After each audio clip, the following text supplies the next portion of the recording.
My sister held her invitation up like a trophy and said the 3 words she had been saving all year. You weren't invited.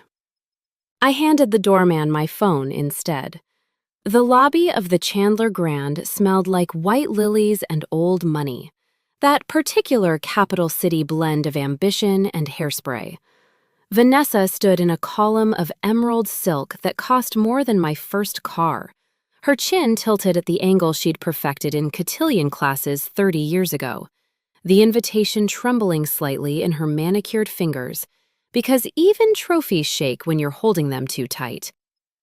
This is a closed guest list, Eleanor, she said, loud enough for the 2 women behind us to hear. Governor staff, donors, people who matter.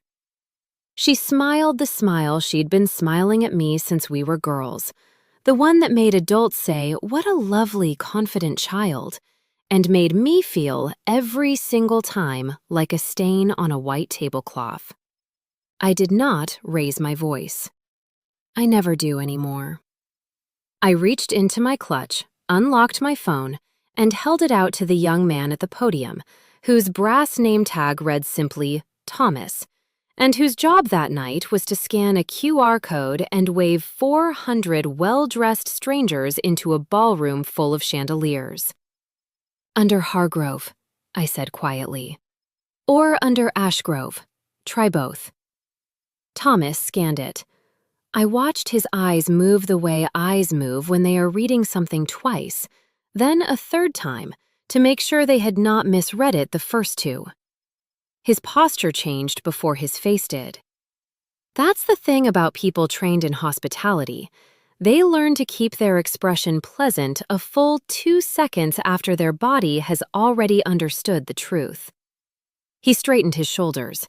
He glanced down at a tablet clipped to the podium, then back at my phone, then, very deliberately, he turned his head toward a woman standing 8 feet away in a charcoal suit with an earpiece coiled behind her ear. "Ma'am," he said, and his voice had dropped into something careful, something almost reverent. "I think you need to see this." The woman in the charcoal suit was Regina Voss, the governor's chief of staff, a woman I had met exactly once, in a conference room 4 months earlier, and had spoken to 11 times on the telephone since, because I had asked her, specifically, to keep it that way until tonight. She crossed the marble floor in 4 unhurried steps. She looked at the tablet. She looked at me. And then, in front of my sister, in front of the 2 women behind us, in front of a slowly thickening cluster of gala guests who sensed, the way crowds always sense, that something worth watching was about to happen, Regina Voss smiled. A small, private, satisfied smile. The kind you give someone you have been waiting a long time to finally introduce properly, and said the sentence that ended my sister's evening before it had even begun. "Ms. Hargrove, we have been holding the front table for you since 6 o'clock. The governor has been asking where you were." Vanessa's mouth opened. Nothing came out of it. For the first time in 38 years, I watched my sister discover that silence could be a sound. If you've ever stood in a room where someone tried to make you small and felt the exact moment the room stopped agreeing with them, you already know the feeling I'm describing. Stay with me, because it took 12 years, 1 dead woman's kindness, and a folder full of numbers no one was supposed to find to get me to that lobby. And none of it happened by accident. I should explain who I was before I was the woman Regina Voss had been waiting for. I was the second daughter. In families like mine, the ones with a name on a hospital wing and a face in the society pages twice a year, the second daughter is a kind of understudy nobody expects to go on stage. Vanessa was born first, born golden, born already knowing how to hold a room. I was born 18 months later, born quiet, born watching. Our parents, Richard and Marjorie Hargrove, decided early which daughter was the investment and which daughter was the insurance policy, and they were never especially subtle about it. I have a memory, one of my earliest, of standing in the doorway of my mother's dressing room while she fastened a strand of pearls around Vanessa's neck for a father-daughter fundraiser I hadn't been invited to. I was 7. I asked why I couldn't come. My mother didn't even turn around. "Because Vanessa photographs well, sweetheart," she said, to the mirror, not to me. "You'll have your turn." I am 44 years old now, and I am still waiting for the turn she promised, though I have long since stopped needing it granted by her. Growing up Hargrove meant growing up inside a performance. My father built his fortune in commercial real estate and spent the second half of his career trying to convert that fortune into political relevance, the kind of relevance measured in Gala seating charts and judicial appointments, and which senator returned your calls personally. Vanessa was groomed for that world from birth. She learned which senator's wife liked to be flattered about her charity work, and which one liked to be flattered about her garden, how to laugh at a joke that wasn't funny in a way that made powerful men feel funny. I learned to read. I learned to disappear into libraries and, later, into spreadsheets, because numbers, unlike my family, never lied to make someone else look better. At 17, Vanessa was crowned something at a debutante ball my parents spent $40,000 producing. At 17, I was told, over dinner, in front of a family friend, that I should consider a practical school, something close to home, since not everyone needs the Ivy League experience. Vanessa had been accepted, loudly and with much champagne, to a school our father had donated a library to.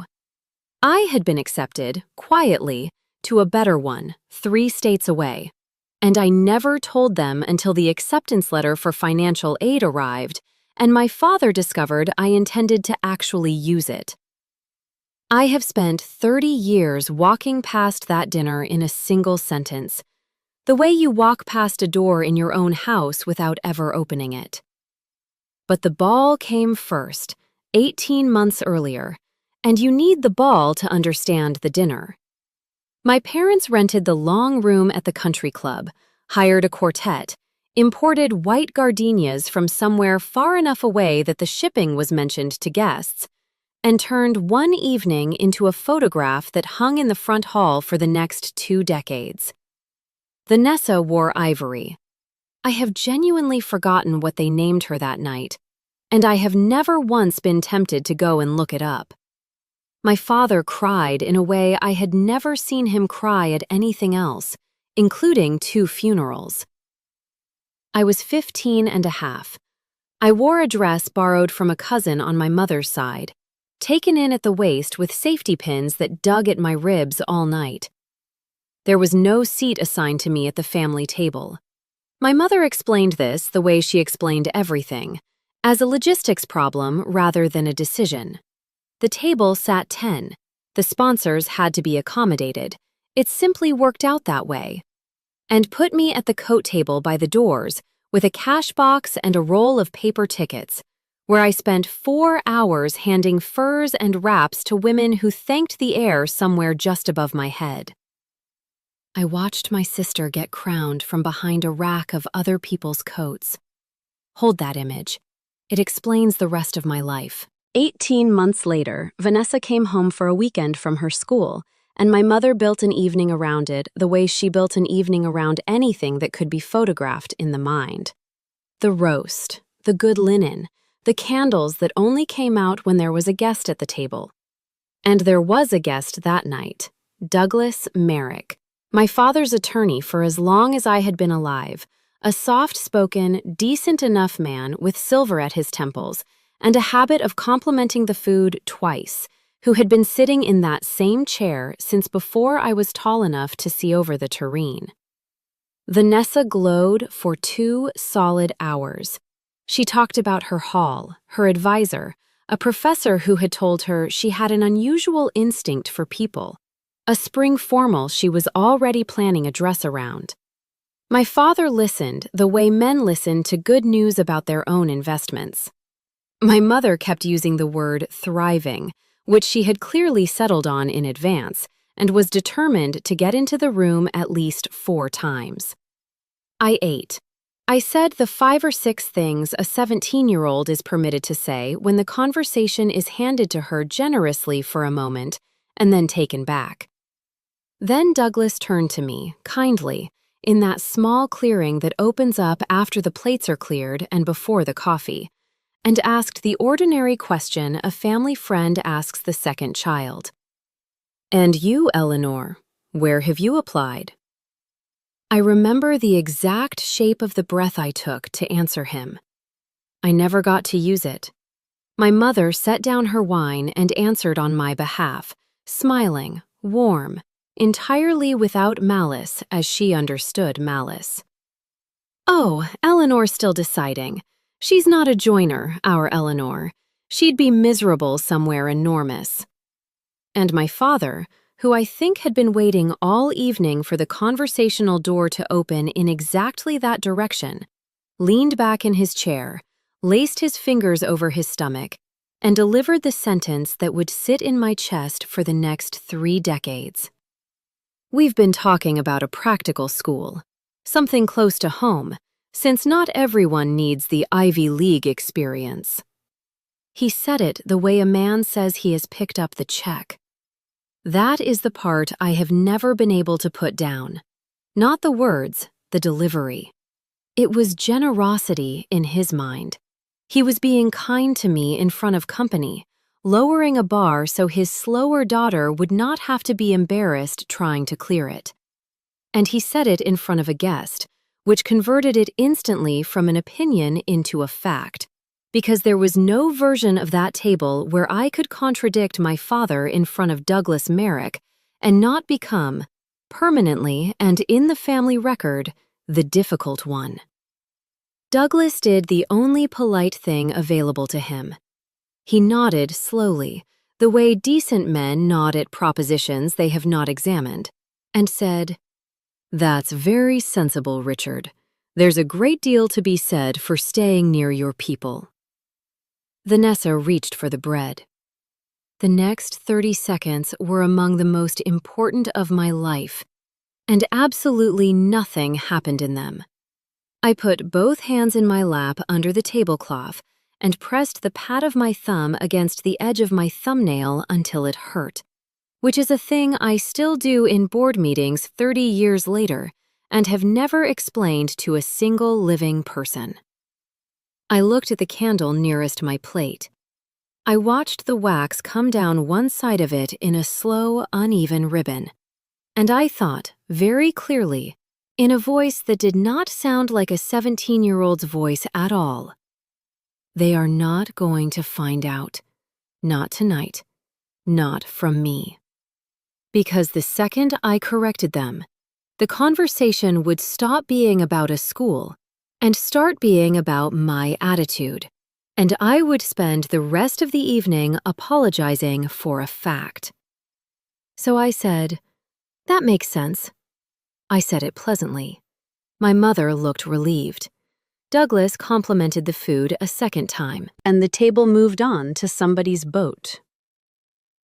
Upstairs, later, when the house had gone quiet and I could hear my father walking Douglas out to his car and laughing about something on the driveway, I sat on the floor of my room with my back against the bed and worked the envelope out from between the mattress and the box spring. It had come 9 days earlier. I had read it once, standing at the mailbox at the end of our drive with my coat hanging open in the cold. And then I had not read it again, because some superstitious part of me was afraid that reading it a second time would make it stop being true. A school 3 states away, better than my sister's by every measure my father would have understood, and several he wouldn't have. My name spelled correctly, at the top of a page written by strangers who had looked at the evidence and decided, without ever having met me, that I was worth something. I didn't open it that night. I just held it, with my thumb on the corner, the way you hold a thing you are not yet prepared to have to defend. Vanessa knocked once and came in without waiting for an answer, the way she always did, already mid-sentence about the drive back on Sunday and whether Mom would let her take the good car. She stopped. She had seen the envelope. I watched her eyes go to it and stay on it a half-second longer than they should have, and I watched something cross my sister's face that I had almost no filing system for. A small, startled recognition, the front edge of a question. In a different house, on a different night, it might have grown into, "Is that what I think it is, Ellie?" It might even have grown into, "Don't tell them yet. Let me help you tell them." I have thought about that half-second more than I have thought about the entire ball. It was there. For one instant, my sister was about to be my sister. Then she chose.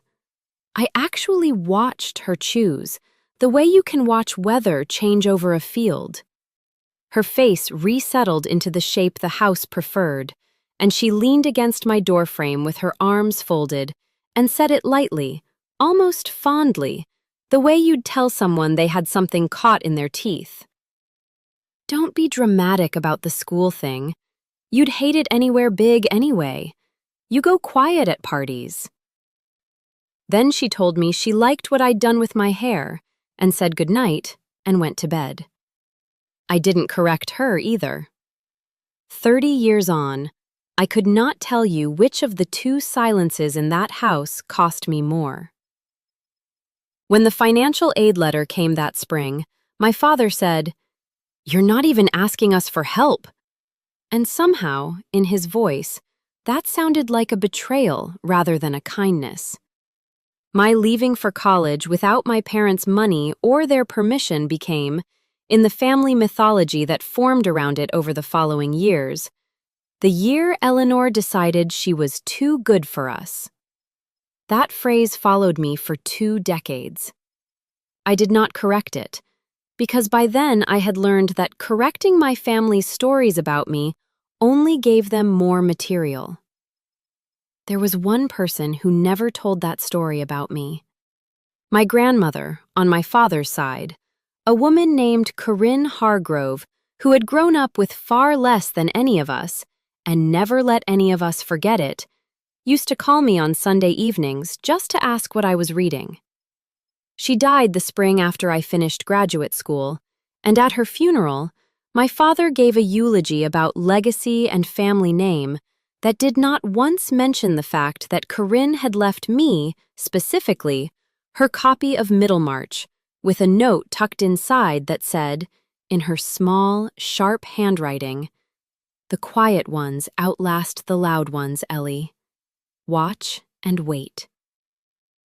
I have that note in a frame on my desk to this day. There was a payphone at the end of the hall on my dormitory floor, bolted to the cinder block between the stairwell and the laundry room, and it rang at 7 o'clock on Sunday nights, whether I was standing beside it or not. If I wasn't, somebody would bang on a door and yell down the corridor that it was for me. By the second month, nobody on that floor bothered to ask who. They just yelled, "Hargrove, your grandmother," and went back to whatever they were doing. That Sunday, I had spent the afternoon adding up what was left in my checking account, which had taken no time at all, and I had been sitting on my bed with my coat still on for about an hour, doing the arithmetic on whether I could get home at winter break and whether anyone would particularly notice if I didn't. I got to the phone on the 4th ring. She never opened with hello. She opened every single week with the same 3 words, and I could hear her television going silent in the background as she said them, because she turned it off to talk to me, and she wanted me to hear her turn it off. "What are you reading?" "Middlemarch," I said, still. "Still," she said, in a tone that made the word an entire opinion. "You've been on that since September. Where are you?" I told her where I was. I told her Dorothea was making me want to throw the book at a wall, that she had married the wrong man for the most admirable reasons in the world, that watching a clever woman talk herself into a small life was doing something to me I didn't have words for at 19. And my grandmother, who had left school at 15 and cleaned other people's houses for a living, said, "That's the whole book, Ellie. That's what it's about. She thinks the only way to matter is to be useful to somebody who's already important." Then she said, "I cleaned houses that had that book on the shelf. Nobody in any of them had ever opened it. You could tell by the spine." We stayed on Dorothea for something close to 40 minutes. That was the entire call, or nearly. She did not ask about my grades, my health, or whether I was eating, and she did not once mention my parents, my sister, or the fact that nobody else in that family had called me since Labor Day. She talked about a book. Standing in a cold hallway in my coat with a laundry cart rattling past me, I understood that this was not avoidance. My grandmother was the only person in my life who assumed that what was going on inside my head was more interesting than what was going on in the family. And she was, incidentally, correct. It was only right at the end, when she was already saying she wasn't going to keep me, that I let something slip. I said I didn't think I was ever going to be the one they noticed. I said it fast and small, the way you say a thing you have decided in advance not to say. There was a pause on the line. She did not tell me that wasn't true, because it was, and she was not in the business of comfortable lies. "The quiet ones outlast the loud ones, Ellie," she said. "Watch and wait." And then, because she was who she was, "Don't spend money on that phone. Write me a letter, it's cheaper." The funeral was in the brick church in the town she had never once considered leaving. A funeral is the only place you can see an entire family at the same time, doing the exact thing they do. They turned out beautifully. There must have been 50 of us, Hargroves and connections and my father's business people, half of whom had not driven the 90 minutes to see her while she was alive to notice. My father gave the eulogy. He spoke for a little over 4 minutes about legacy, and about what the Hargrove name had come to mean in this state, and about how proud she would have been of what her family had built. And he told the church, twice, that she had been a school teacher. She had never been a school teacher. She cleaned houses, and then she worked a register, and she was not ashamed of a single hour of it. And she would have been genuinely puzzled that her own son thought it needed improving before it could be said out loud in a church. I sat in the third row with my hands folded and listened to a man praise himself for 4 minutes about a woman he did not know. Vanessa performed grief flawlessly. To be fair to her, I think some part of it was real. But she cried at the correct volume, at the correct 3 moments, and she was the one who stood at the graveside afterward with a hand pressed to her collarbone while people came to her to be comforted, which is a thing I did not know you could do at somebody else's funeral until I watched my sister do it. My mother spent the service quietly assessing sightlines, who was seated where, which cousins had come, whether the arrangement my father had sent read properly from the aisle. At one point, she leaned over and asked me in a whisper whether I thought the flowers looked sparse on the left. Afterward, downstairs in the church basement, with the coffee urn going and the ham rolls out on foil trays, a woman I did not recognize came and found me by the coat racks. She was in her 60s, in a navy dress she'd clearly bought for the day, and she introduced herself as Adele Prine, and she said she had cleaned my grandmother's house every Thursday for 20 years. Not one member of my family spoke to her that afternoon. She was carrying a grocery bag, brown paper, folded over twice at the top, and she held it out to me with both hands, the way you hand over something you have been given custody of. "She set this aside back in the fall," Adele said. "She was very particular. She said if there was any confusion about it later, I was to put it in your hands myself and not leave it in a box for anybody else to sort through. Inside was Middlemarch. Her copy, the spine broken in 4 places, the corners soft as cloth. A grocery receipt marking a page somewhere in the last third. And folded inside the front cover, in her small, sharp handwriting, on the back of an envelope from the gas company, the note. The quiet ones outlast the loud ones, Ellie. Watch and wait. I thanked Adele Prine. I asked her to sit with me, and she did, for 20 minutes, and she told me things about my grandmother's last year that nobody upstairs at that coffee urn knew or had asked. Then I put my coat on and carried the bag out to my car. I sat in the church lot for a while with it on the passenger seat and my keys in my hand, and did not start the engine. My father's car left first. I remember that. I remember the wipers going once on a windshield that wasn't wet yet because I'd hit the wrong stalk. I did not cry in that lot. I made it to the second exit past the county line before I had to pull over.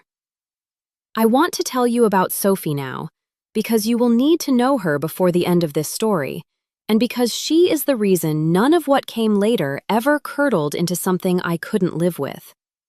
Sophie is Vanessa's daughter, my niece, and when she was small, before her mother finished shaping her into a smaller version of herself, Sophie used to ask to sit next to me at family dinners because, she told me once, at maybe 9 years old, dead serious, "You're the only one who doesn't talk over people." I loved her instantly and completely, the way you love a small, honest thing in a house full of performance. By the time she was 14, the visits had to become secret, because Vanessa did not like Sophie spending unsupervised time with the family disappointment, her words, relayed to me by Sophie herself with the flat, furious clarity teenagers reserve for injustices done to people they love. We met for coffee near her school. We texted about books. I watched, from a careful distance, as my sister tried to build her daughter into a smaller emerald silk column, and I watched Sophie quietly, stubbornly, resist. I left the family orbit almost entirely in my late 20s, not with a dramatic exit, but with a slow, deliberate drift, the kind you don't notice until you look back and realize you haven't been to a real family holiday in 6 years. I built a life 200 miles from the house I grew up in. I worked. I was, by every metric my family cared about, unremarkable. No husband they'd approve of, no children to parade, no house they'd photograph for a magazine. I was, in the language Vanessa used at a cousin's wedding within my hearing, the one who didn't quite work out. What none of them knew, what I made absolutely certain none of them ever found out, was that at 29, half broke, working 2 jobs to finish a certification in nonprofit finance, I answered a classified ad to be a part-time bookkeeper for an elderly widow named Margaret Ashgrove. And that small, unremarkable job would eventually put me in that lobby, holding a phone that made a chief of staff go quiet. Margaret Ashgrove did not need a bookkeeper. She had accountants for that. What she needed, she told me on our first meeting, sitting very upright in a house that smelled like wood smoke and old paper, was someone to help her figure out what to do with a fortune she'd built from a chain of hardware stores her late husband started with a single location and a bank loan he almost didn't get. "Everyone who's asked me for money in the last decade wanted it for themselves," she said, studying me over her reading glasses. "You haven't asked me for anything yet. Tell me why." I told her I hadn't come there to ask for anything. I'd come to balance her ledgers. That answer, apparently, was the correct one, though I didn't know it at the time. Over the following 9 years, Margaret Ashgrove became the grandmother my own family had, in effect, replaced with a eulogy about legacy that left out the person who actually gave a damn about mine. She taught me how money actually worked, not the performance of money my family had raised me around, but the mechanics of it, trusts, endowments, the quiet architecture that either builds a community or quietly hollows one out, depending on who's holding the blueprints.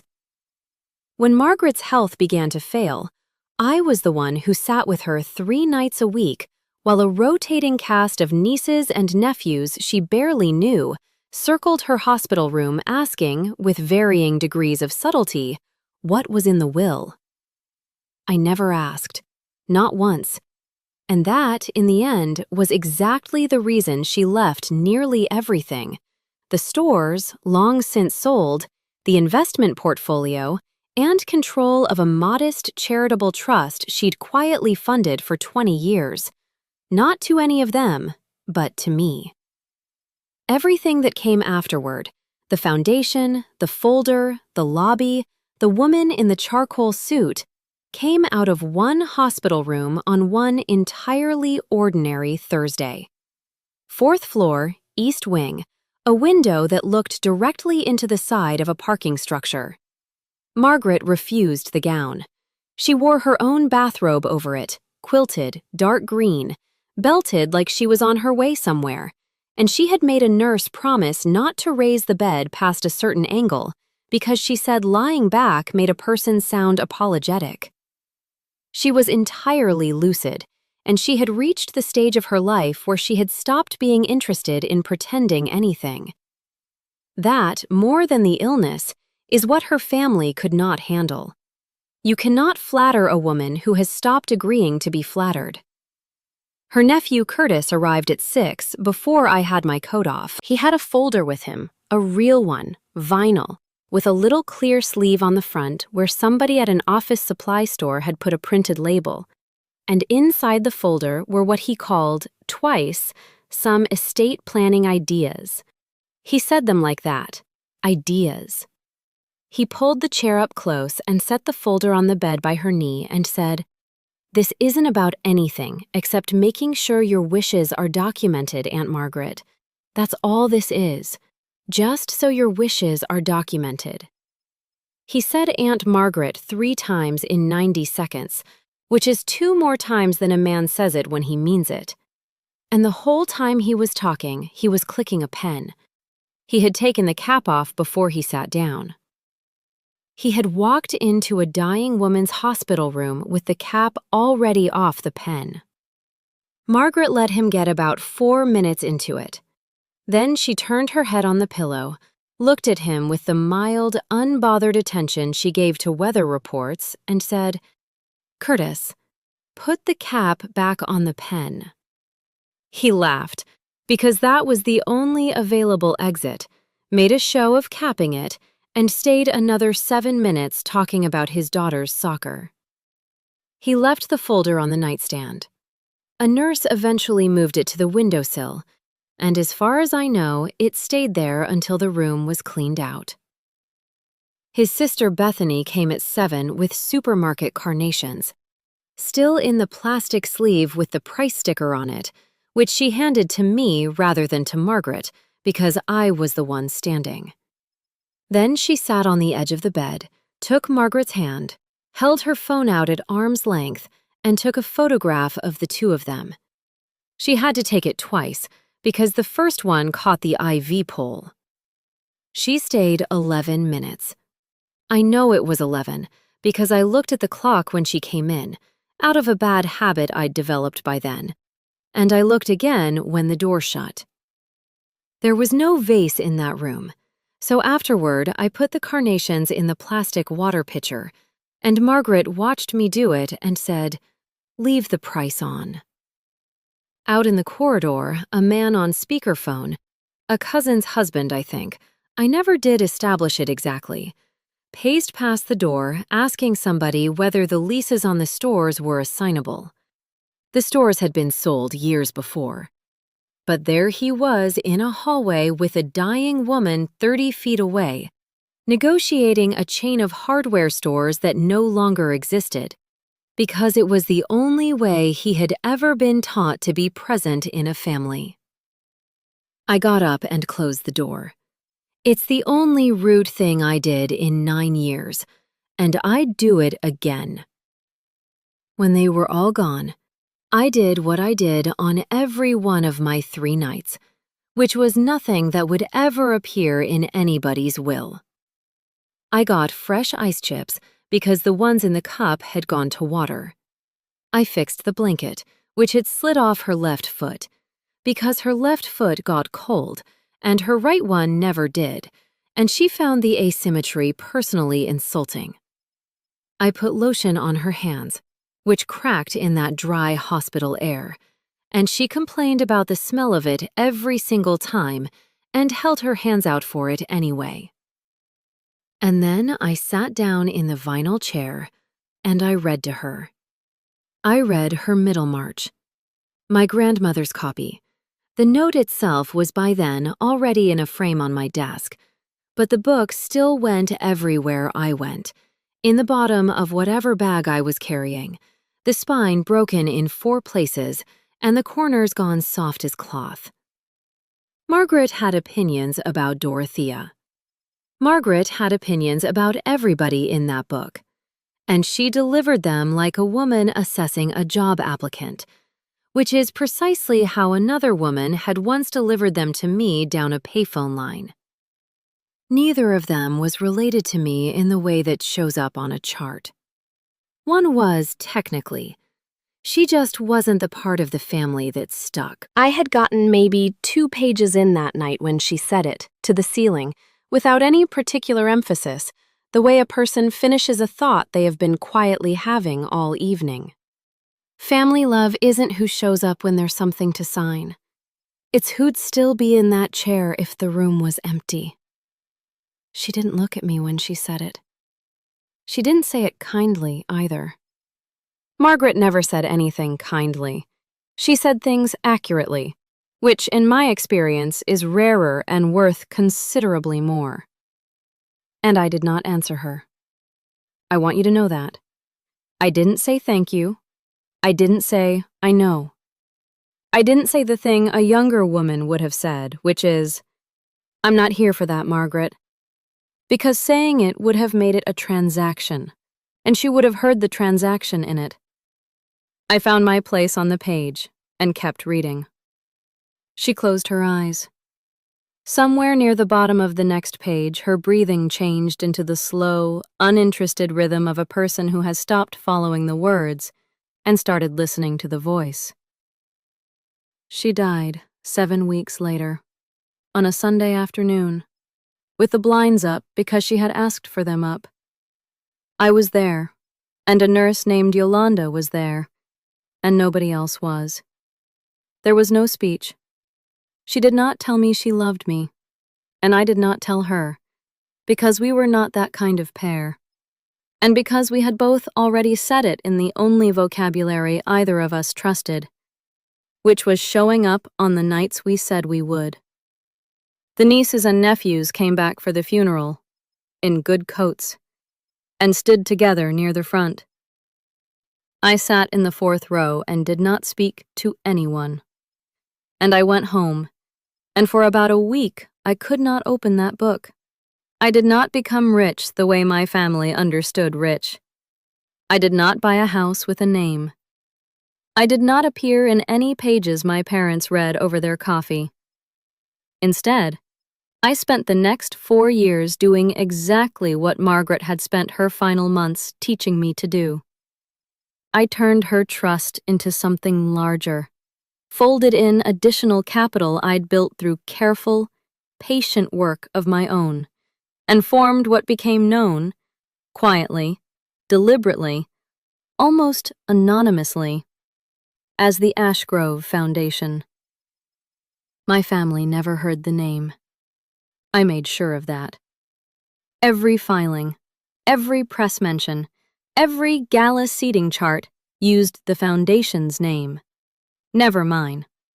And when journalists occasionally asked for the story behind the reclusive donor rebuilding water infrastructure and affordable housing programs across the state, I gave interviews as E. Hargrove, Executive Director, a title so administratively boring that not a single society reporter in my parents' circle ever thought to connect it to the daughter they described, when they described her at all, as having gone off to do something with non-profits.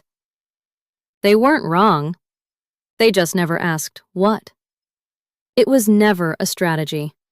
It was a decision I made in a single evening, at my own kitchen table, with a pen I had to shake twice before it would write. And the thing that happened the day before that evening was a wedding, 12 years before the Chandler Grand, where my sister said a sentence she is going to hand back to me in a ballroom at the end of this story, word for word, without ever knowing that she is doing it. My cousin Nora married a patient, unhurried man on a Saturday afternoon in October, on the lawn behind a golf club my father had belonged to since before I could read. I drove 200 miles for it. I went because Nora had called me herself, 3 months out, and said, in the plain way she said everything, that she wanted me there. Not the family. Me. Nobody in that family had ever bothered to draw that distinction out loud before, and I did not forget it. By then, I was already spending my weekdays in Margaret Ashgrove's front room with a ledger and a cold pot of coffee, already several years into work that would eventually put a folder in a locked drawer beneath a governor's podium, and not one person under that tent had the faintest idea, because I had not told them, and because none of them had asked. They put me at table 17. There were 19 tables. I know exactly how that sounds, and Nora had nothing to do with the chart. My mother had offered to help with the seating, and in my mother's hands, that was never help and was always seating. Table 17 held a college roommate's boyfriend who did not know one other soul in the tent and checked his phone every few minutes. A widowed great-aunt named Winifred, who had outlived every person she had ever actually wanted to talk to, and 2 chairs that sat empty all night with their napkins still folded into swans. Winifred and I did fine, as it happens. She told me which of the men at the head table had unhappy marriages, and she was, over the following decade, proved correct about all 3 of them. The receiving line is where a thing like this happens, if it is going to happen. You shuffle forward, you kiss the bride, you get handed sideways into a knot of people holding drinks, and somebody's husband turns to you with a pleasant, empty face and asks the only question anybody asks at a wedding. "And what is it you do?" "Something with nonprofits," I said. I had a real answer available to me. I could have said that I managed the private capital of a woman who had built a hardware chain out of 1 store and a bank loan, that I had spent the last year restructuring a charitable trust that had been drilling wells in 2 counties since before either of us could vote. I could have said that on any given Tuesday, I moved more money than anyone standing in that circle. I said something with nonprofits, and I watched the sentence evaporate before it had finished leaving my mouth, because it was not interesting enough to hold a single person there. His eyes went over my shoulder. Someone laughed at the bar. He said, "Oh, that's wonderful," to a spot about 4 inches to the left of my ear, and the knot of people reformed without me in it, the way water closes over a dropped stone. Vanessa, meanwhile, was magnificent, and I do not say that with any sourness at all. She was everywhere. She knew the club manager by name and the band's set list by heart, and which of Nora's bridesmaids had just gotten engaged herself and needed to be congratulated first before anyone else got to it. She danced with the groom's grandfather and made him look graceful doing it. She had 2 babies handed to her in the space of an hour by mothers who wanted a photograph. My sister was, in that tent, on that lawn, in that particular October light, doing precisely and beautifully the one thing she had been assembled since birth to do. And it is important to me that you know I could see it. I have never once thought Vanessa was stupid. I have thought a great many other things. The only 30 seconds of that afternoon that went differently belonged to the groom's mother, a brisk, short-haired woman named Harriet Vance, who sat on a hospital board and had the particular impatience of a person who attends a lot of meetings run by men. She had cornered me near the dessert table, entirely by accident, and asked me, making conversation, expecting nothing, whether I knew anything about donor-advised funds, because her board was arguing about one. I did know something about them. I talked for about 4 minutes. And when I stopped, Harriet Vance was looking directly at me in a way nobody had looked at me all day. And she said, "Where did you say you work again?" And 2 of the people beside her turned their heads. I saw my sister see it. That is the whole hinge of the story, and it happened across 30 feet of grass, and it took a second and a half. Later, at the bar, waiting for a club soda behind a man ordering 3 separate drinks with 3 separate instructions, I heard my own name.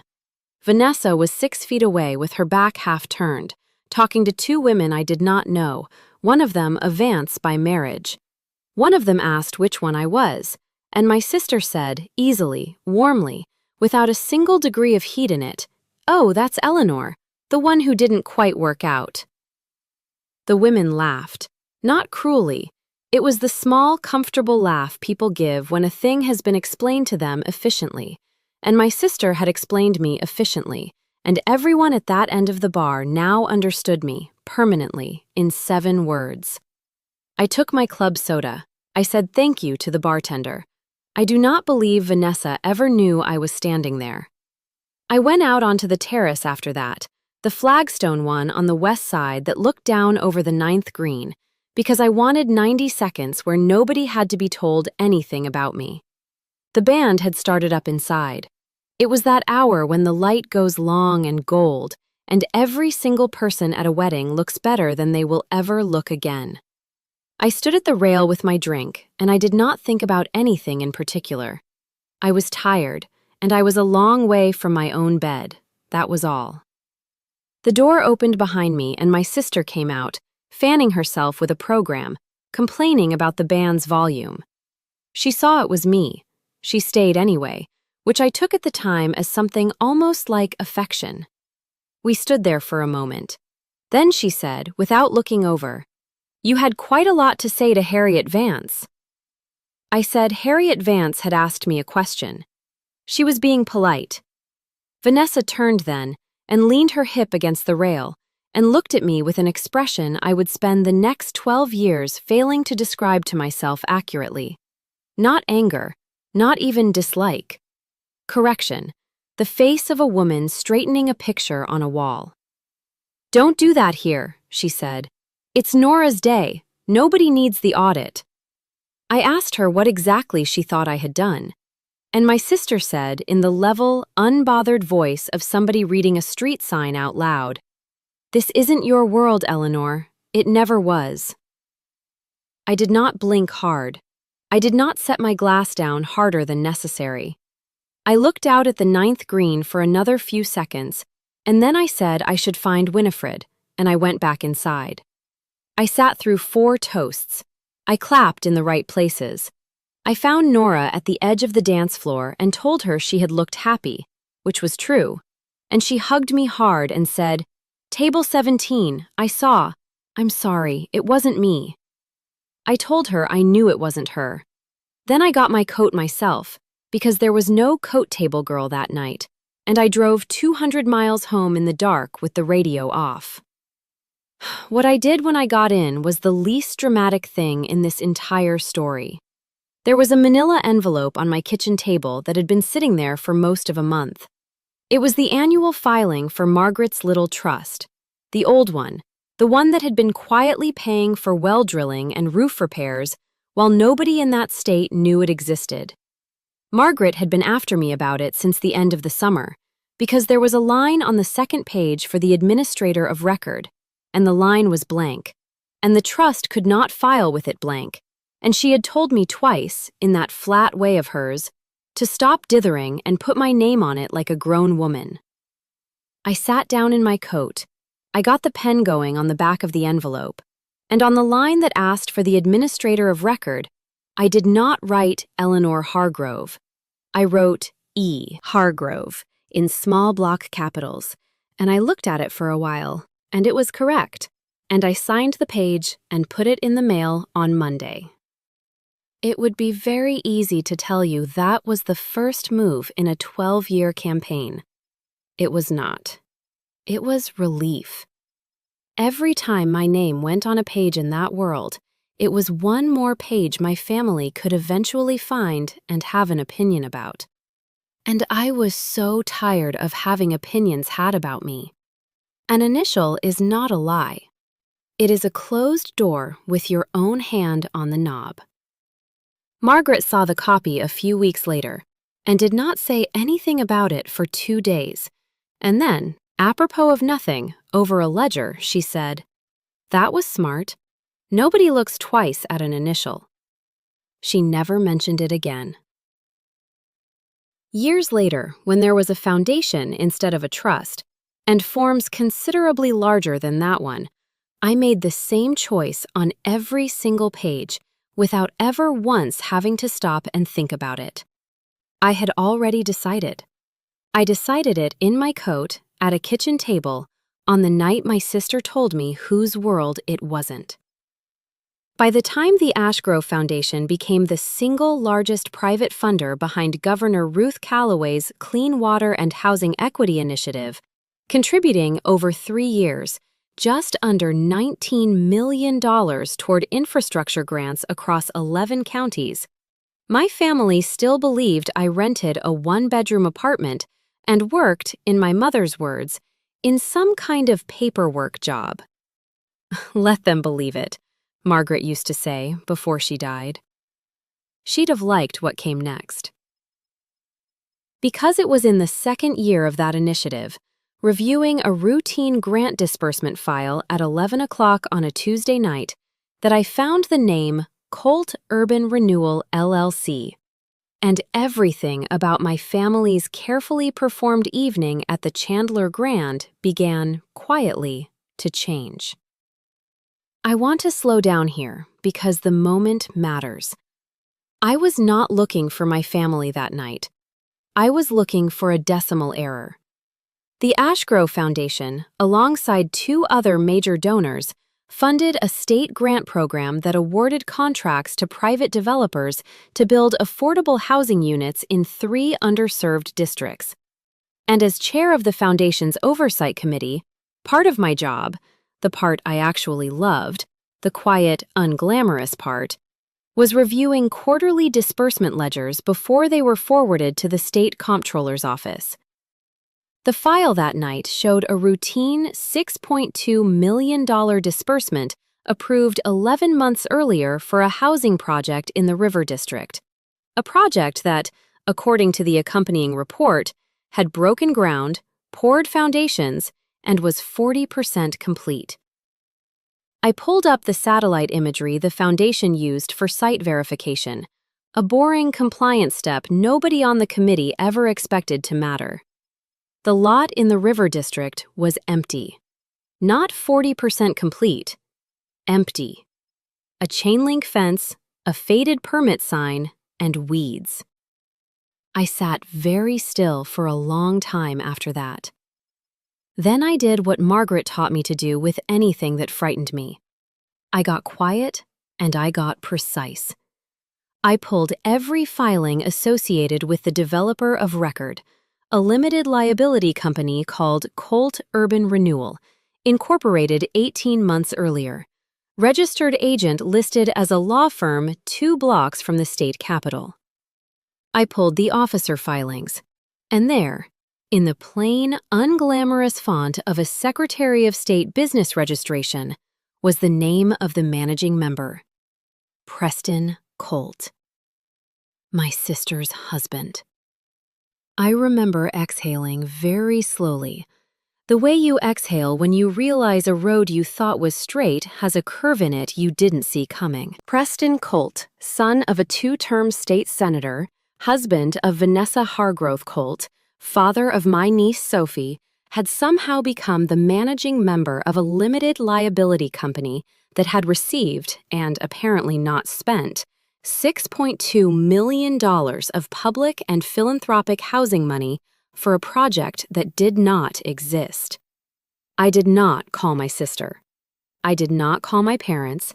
I did not, that night or for many nights afterward, tell a single soul in my own family what I had found. Because I had spent 30 years learning exactly what happens when you bring an uncomfortable truth to a Hargrove family dinner table. And I was not about to hand my sister's husband a warning before I understood the full shape of what he'd done. Instead, at 11:40 that night, I picked up my phone and called the one person outside the foundation I trusted with something this size. A forensic auditor named Priya Nandakumar, who had done contract work for us twice before, and who answered on the second ring, half asleep, and said, when I explained what I'd found, 6 words that would define the next 8 months of my life. Send me everything. Don't tell anyone. Priya Nandakumar turned out to be the only person in this story who ever asked me the question I could not answer. She drove up that Friday.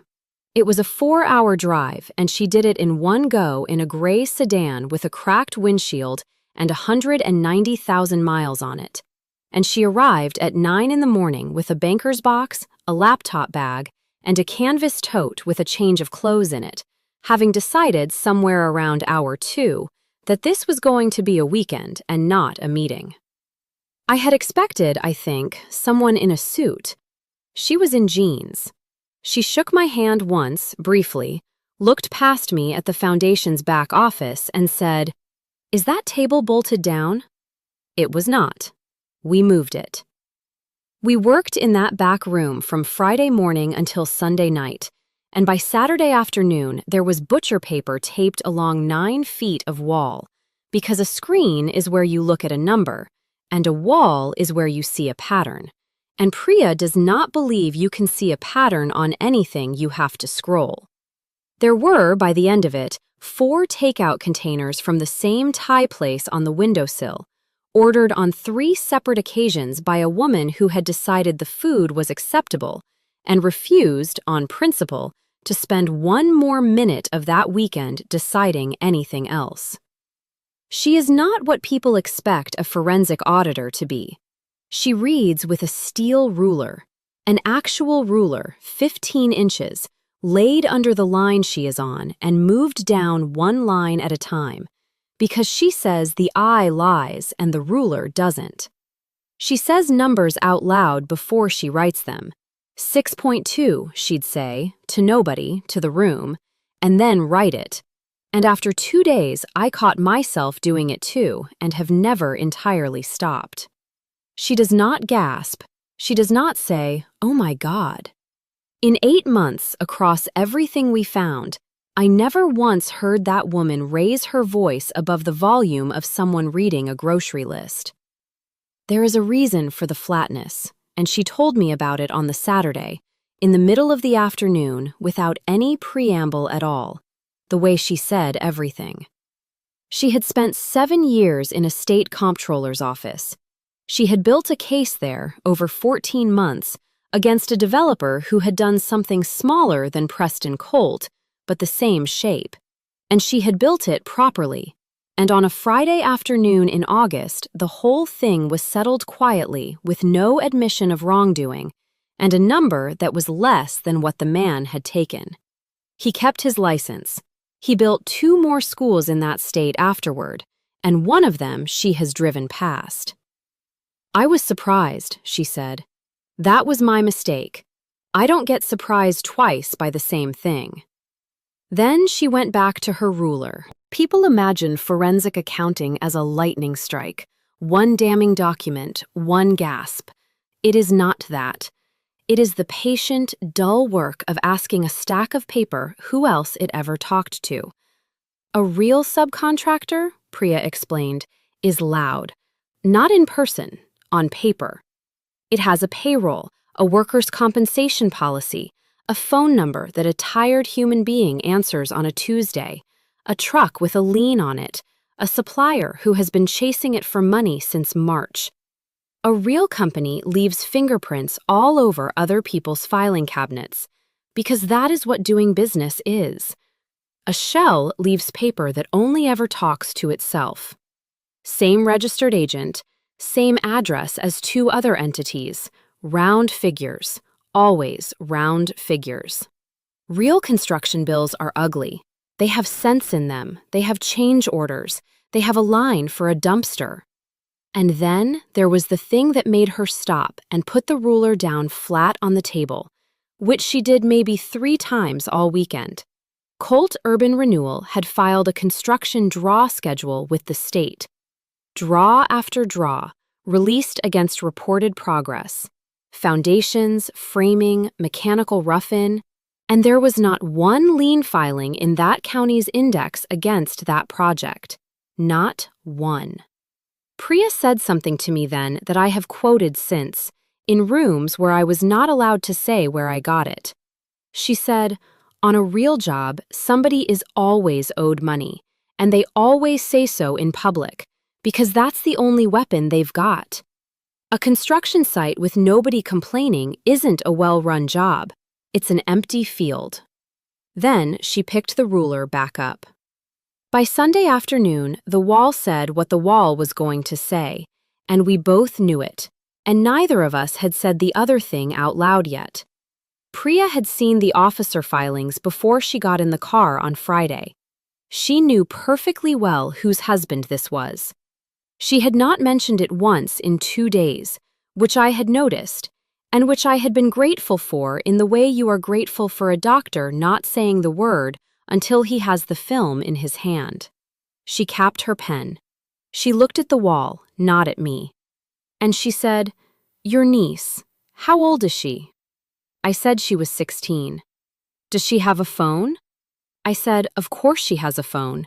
And Priya nodded slowly, still looking at the paper, and said, "Then this happens to her in a hallway.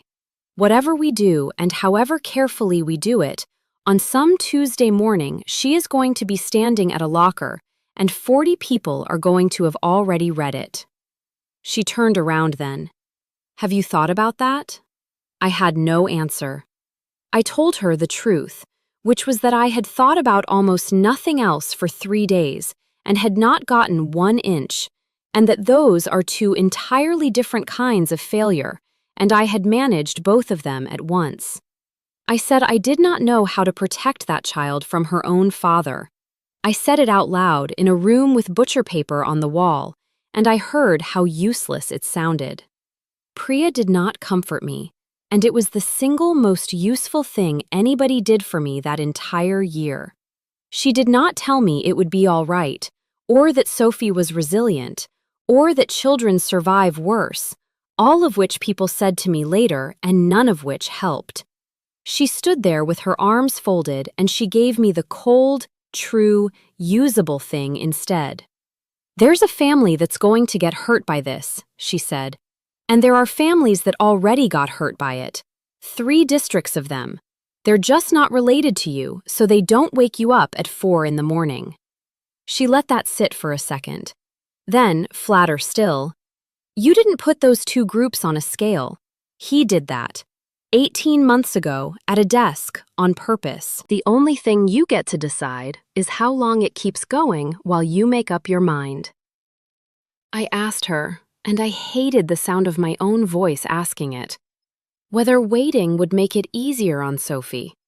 Whether there was a better month, a better year, some season of a 16-year-old's life that a thing like this lands in more gently. "No," she said. "I've done 11 of these. Waiting has never once protected the kid." All it ever does is move who pays for the delay, and it never moves it onto him. And that was the end of the conversation. She did not soften it afterward. She did not put a hand on my arm. She did not circle back an hour later to check that I was all right. She picked up a green marker, wrote a date at the top of the third sheet of butcher paper, underlined it, and said, "Okay, the second grant cycle. Tell me what you were looking for the night you found this." We worked until 9. Then she drove 4 hours home in the dark because she taught a class on Monday mornings and had never in her life missed one. I stayed in that room a long time after her taillights were gone, looking at 9 feet of paper on a wall in a building nobody in my family had ever visited. That was the night I understood what I was actually holding. It was not a scandal, and it was not a weapon, and it was certainly not the thing some part of me had wanted my whole life, which was proof. It was a bill that had already come due for a great many people, and I had simply been the one who opened the envelope. I want to tell you what it cost me to sit on that knowledge, quietly, for months, while attending, because I had to, because appearances still mattered in ways I'd learned to weaponize, 2 family events, at the second of which I watched Preston Colt smile at his father-in-law across a dinner table, both of them congratulating each other on how well the River District revitalization was progressing. I sat through those dinners with a folder's worth of empty lots in my head and said nothing. Because Margaret had taught me the most important lesson a quiet woman can learn. The trap only works if you finish building it before anyone knows it exists. The first was my mother's birthday, in the spring, at the house I grew up in. 16 people at a table set for 16. It was the first time in 6 years, and my reappearance was not a small thing. It was, in fact, the topic. My mother asked me twice why I had come, not unkindly either time, which somehow made it worse. The first time in the kitchen, with her hands in a colander, genuinely puzzled, the way you would ask a neighbor who had turned up at your door with luggage. The second time she asked in front of everyone, over the salad, framed as a compliment. "Isn't it nice that Eleanor made the effort this year?" And I said something about the drive being easier than I remembered, and my father said something about the bypass, and it went away. But Vanessa did not let it go away. I watched my sister watch me over the rim of her glass for most of that dinner, doing arithmetic, because a woman who has not come to anything in 6 years does not simply start coming to things. She did not have a theory. She just knew that a variable had changed. I had a folder in the trunk of my car in my mother's driveway. I ate her cake. I told her the frosting was exactly the way I remembered it, which was true, and which is the sentence out of that entire spring that I still think about at odd hours. The second was the 4th of July, at the lake house. Priya had read me the deed over the phone 11 days earlier. Instrument number, book and page, recorded in a county 2 hours north of the city. Grantee listed as Vanessa L. Hargrove, my sister's maiden name, on a document she had no business signing under it, purchased with a down payment that had traveled out of a state housing account through 3 entities that existed only on paper and into a title company's escrow in under 9 weeks. I had the instrument number memorized. I still do. I did not want it, and my head kept it anyway. And it was beautiful. Nobody has ever believed me about that part. It was a genuinely lovely afternoon. 91 degrees, no wind, the lake flat and hard and glittering like a sheet of foil. My brother-in-law had put in a new dock that spring, and the boards were still pale, still that raw blonde color they only have the first summer, warm enough underfoot that you crossed them quickly. There were flags on the porch rail, the good kind, cloth ones. There was gin, real gin, the sort my father makes a small performance out of noticing, and limes cut properly, and a cooler of popsicles for the kids that Sophie had appointed herself the manager of. Somebody's terrier kept getting into the water and having to be retrieved. My mother sat in the shade in a hat. It was, by any measure I have available to me, a happy family in a good place on a hot afternoon. And every board I was standing on had been paid for out of a fund with 3 districts' worth of families waiting on the other end of it. Vanessa gave me the tour personally. That is another thing I did not expect. She took my elbow at the door, actually took my elbow, and walked me through the whole house. The kitchen island, which was too big, and which she knew was too big and had chosen anyway.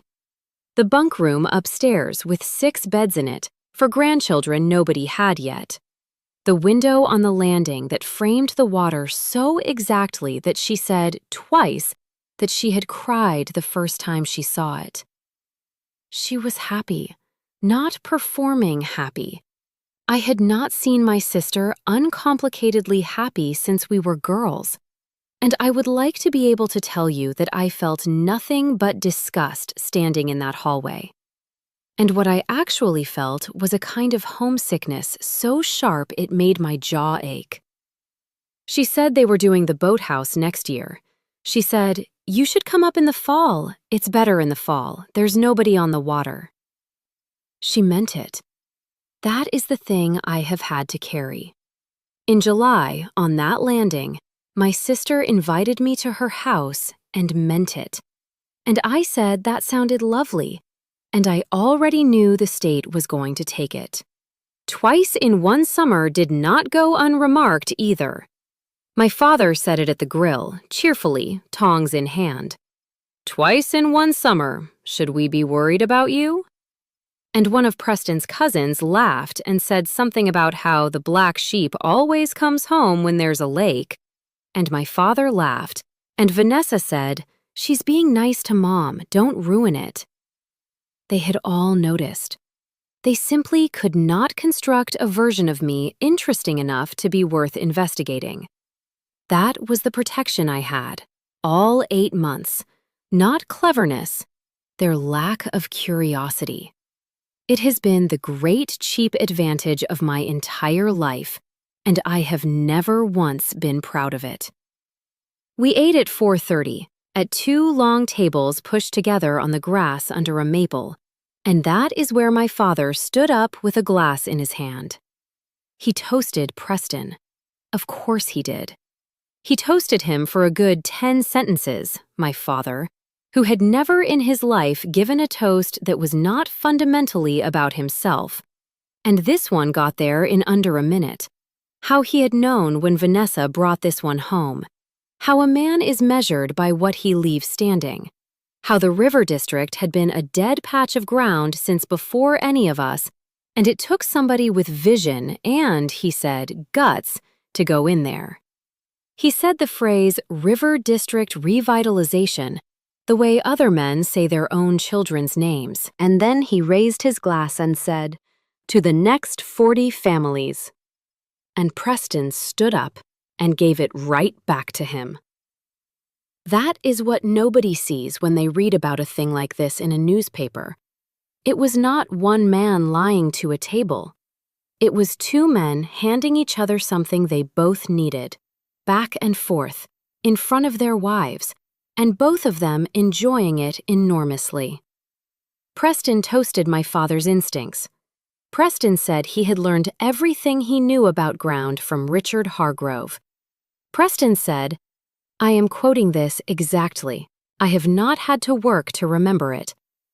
Everything I've built, I built standing on this man's shoulders. My mother put her hand flat on her chest. Sophie, at the end of the table, was looking at her popsicle. Then somebody at the far end asked the question that guests always ask, which was how it was coming along. And Preston leaned back in his chair with his glass, expansive, delighted, in the exact posture of a man who has been waiting all afternoon to be asked. He said the foundations were poured. He said you could stand at the fence now and smell the concrete, which is a real thing that real construction sites smell like, and which he must have gone and gotten from somewhere. He said they were sitting at about 40%. He said 40 families by spring, maybe sooner if the winter was kind, and that some of those families had been on a list for 9 years. I had the satellite photograph in my head while he said it. A chain-link fence, a faded permit sign, weeds. I did not sit there in perfect stillness like the woman I am supposed to be in this story. Something in me came up out of my chest, and I had to put it somewhere. And what I did was ask him a question. I asked it mildly. I asked it in the voice you use to ask whether anyone wants more ice. I said, "Have you set a ribbon-cutting date?" And the table did not so much as ripple. Nobody heard anything in it, because there was nothing in it to hear unless you already knew. And not one person at those 2 tables knew. Preston smiled at me, warmly, genuinely. He was never once unkind to me, not in all those years, which is its own strange grief, and said they were penciling something for April, weather depending. And then he said the sentence that I have carried around ever since, like a stone in a coat pocket. He said, "I'll make sure you get an invitation." Vanessa laughed, not meanly. She laughed and said, "Eleanor at a ribbon cutting," the way you would say a cat in a hat. And 2 people down the table laughed with her. And my father said something about how I could bring my paperwork, and the conversation moved on to somebody's boat. Because in my family, the conversation always, eventually, moves on to somebody's boat. I got up about 90 seconds later. I went in through the sliding door and down the hall past the bunk room, and I locked myself in the small bathroom at the back of that house. And I sat on the edge of the tub, and my hands were shaking hard enough that I could hear the change in my clutch. I ran the tap. I ran it the whole time, which is what you do in a house full of people. And I sat there with the water going for what I would guess was 4 minutes. I did not cry. What was happening in my body was not sorrow. It was something closer to what happens when you nearly step in front of a car. That late, useless flood of chemicals arriving after the danger, with nowhere to go. Then I washed my hands so the towel would be wet, and I fixed my face in a mirror in a house bought with stolen money, and I went back out and ate a slice of somebody's flag cake. At dusk, they set off fireworks from the end of the new dock. The little ones, the legal ones, plus a few that were plainly not. Sophie and 2 younger cousins ran punks around in the grass. My sister stood with her arm through her husband's, in a sweatshirt she had pulled on over her sundress, watching, and she looked, in that light, exactly like a woman whose life had turned out. I left at 9. And here is the last part, the part I did not want to tell you. Sophie asked to ride with me. She came out to the driveway while I was putting my bag in and asked whether she could go back with Aunt Eleanor instead. And there was a small negotiation about it on the porch, and Vanessa said, "Fine," in the voice she used when saying no would look strange in front of company. So Sophie got in my car. She kicked her sandals off into the footwell and put her feet up on the dash, the way 16-year-olds do in somebody else's car and not their mother's. and we pulled out onto the gravel and then onto the county road, with the windows down because the air had finally gone cool. For about 4 miles, I was going to tell her. I had picked out the gravel turnout by a mailbox where I would pull over to do it, because you do not say a thing like that to a child at 55 miles an hour.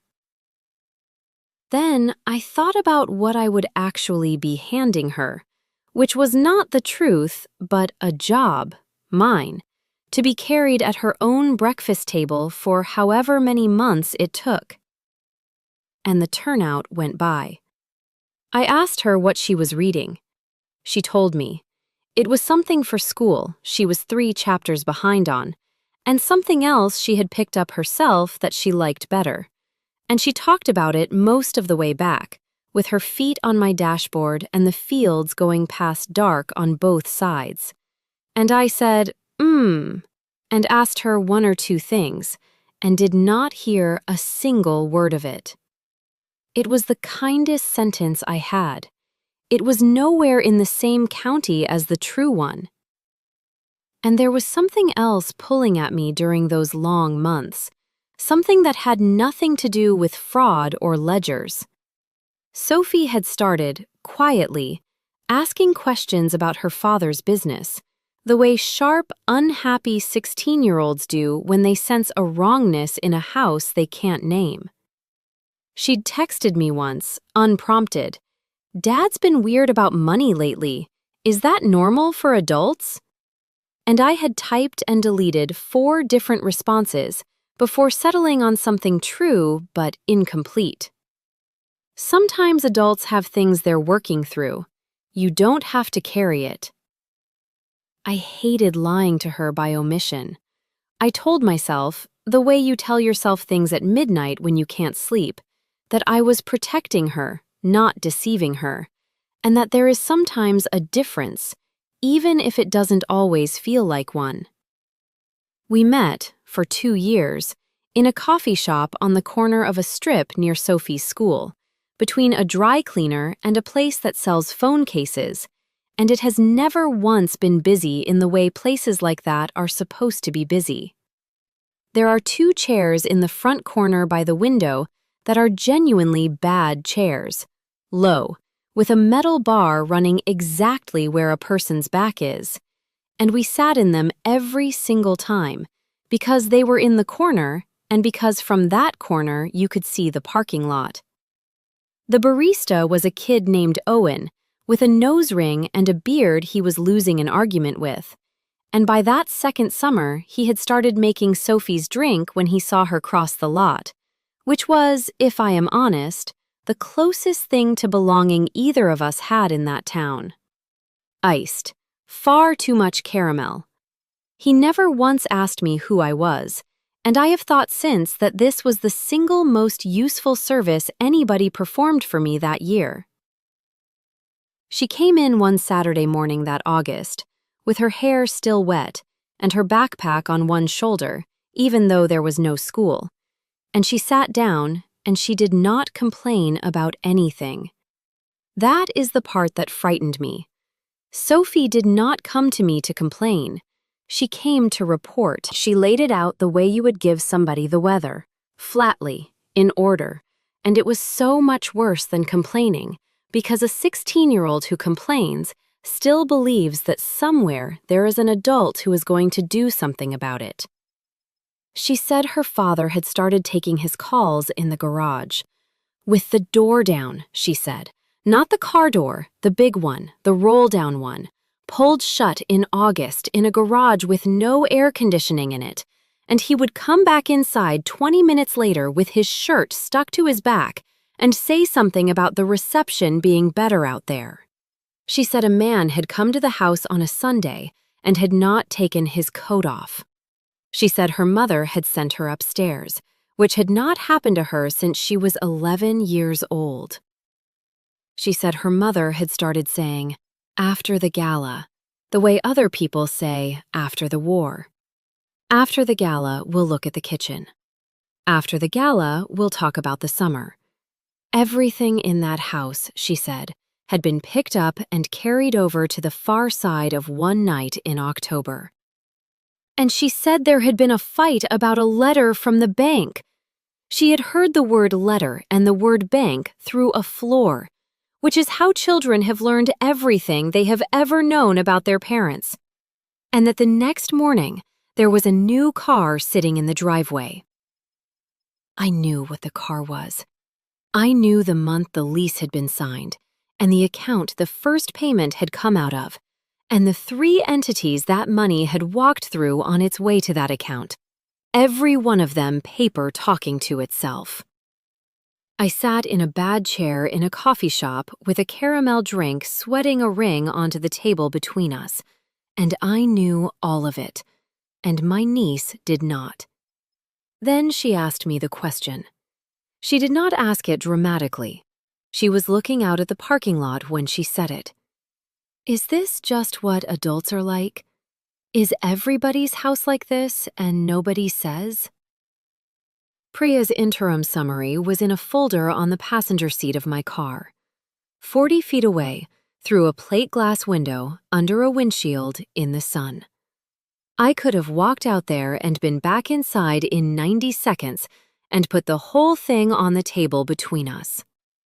What happened in me next was a physical event and not a moral one.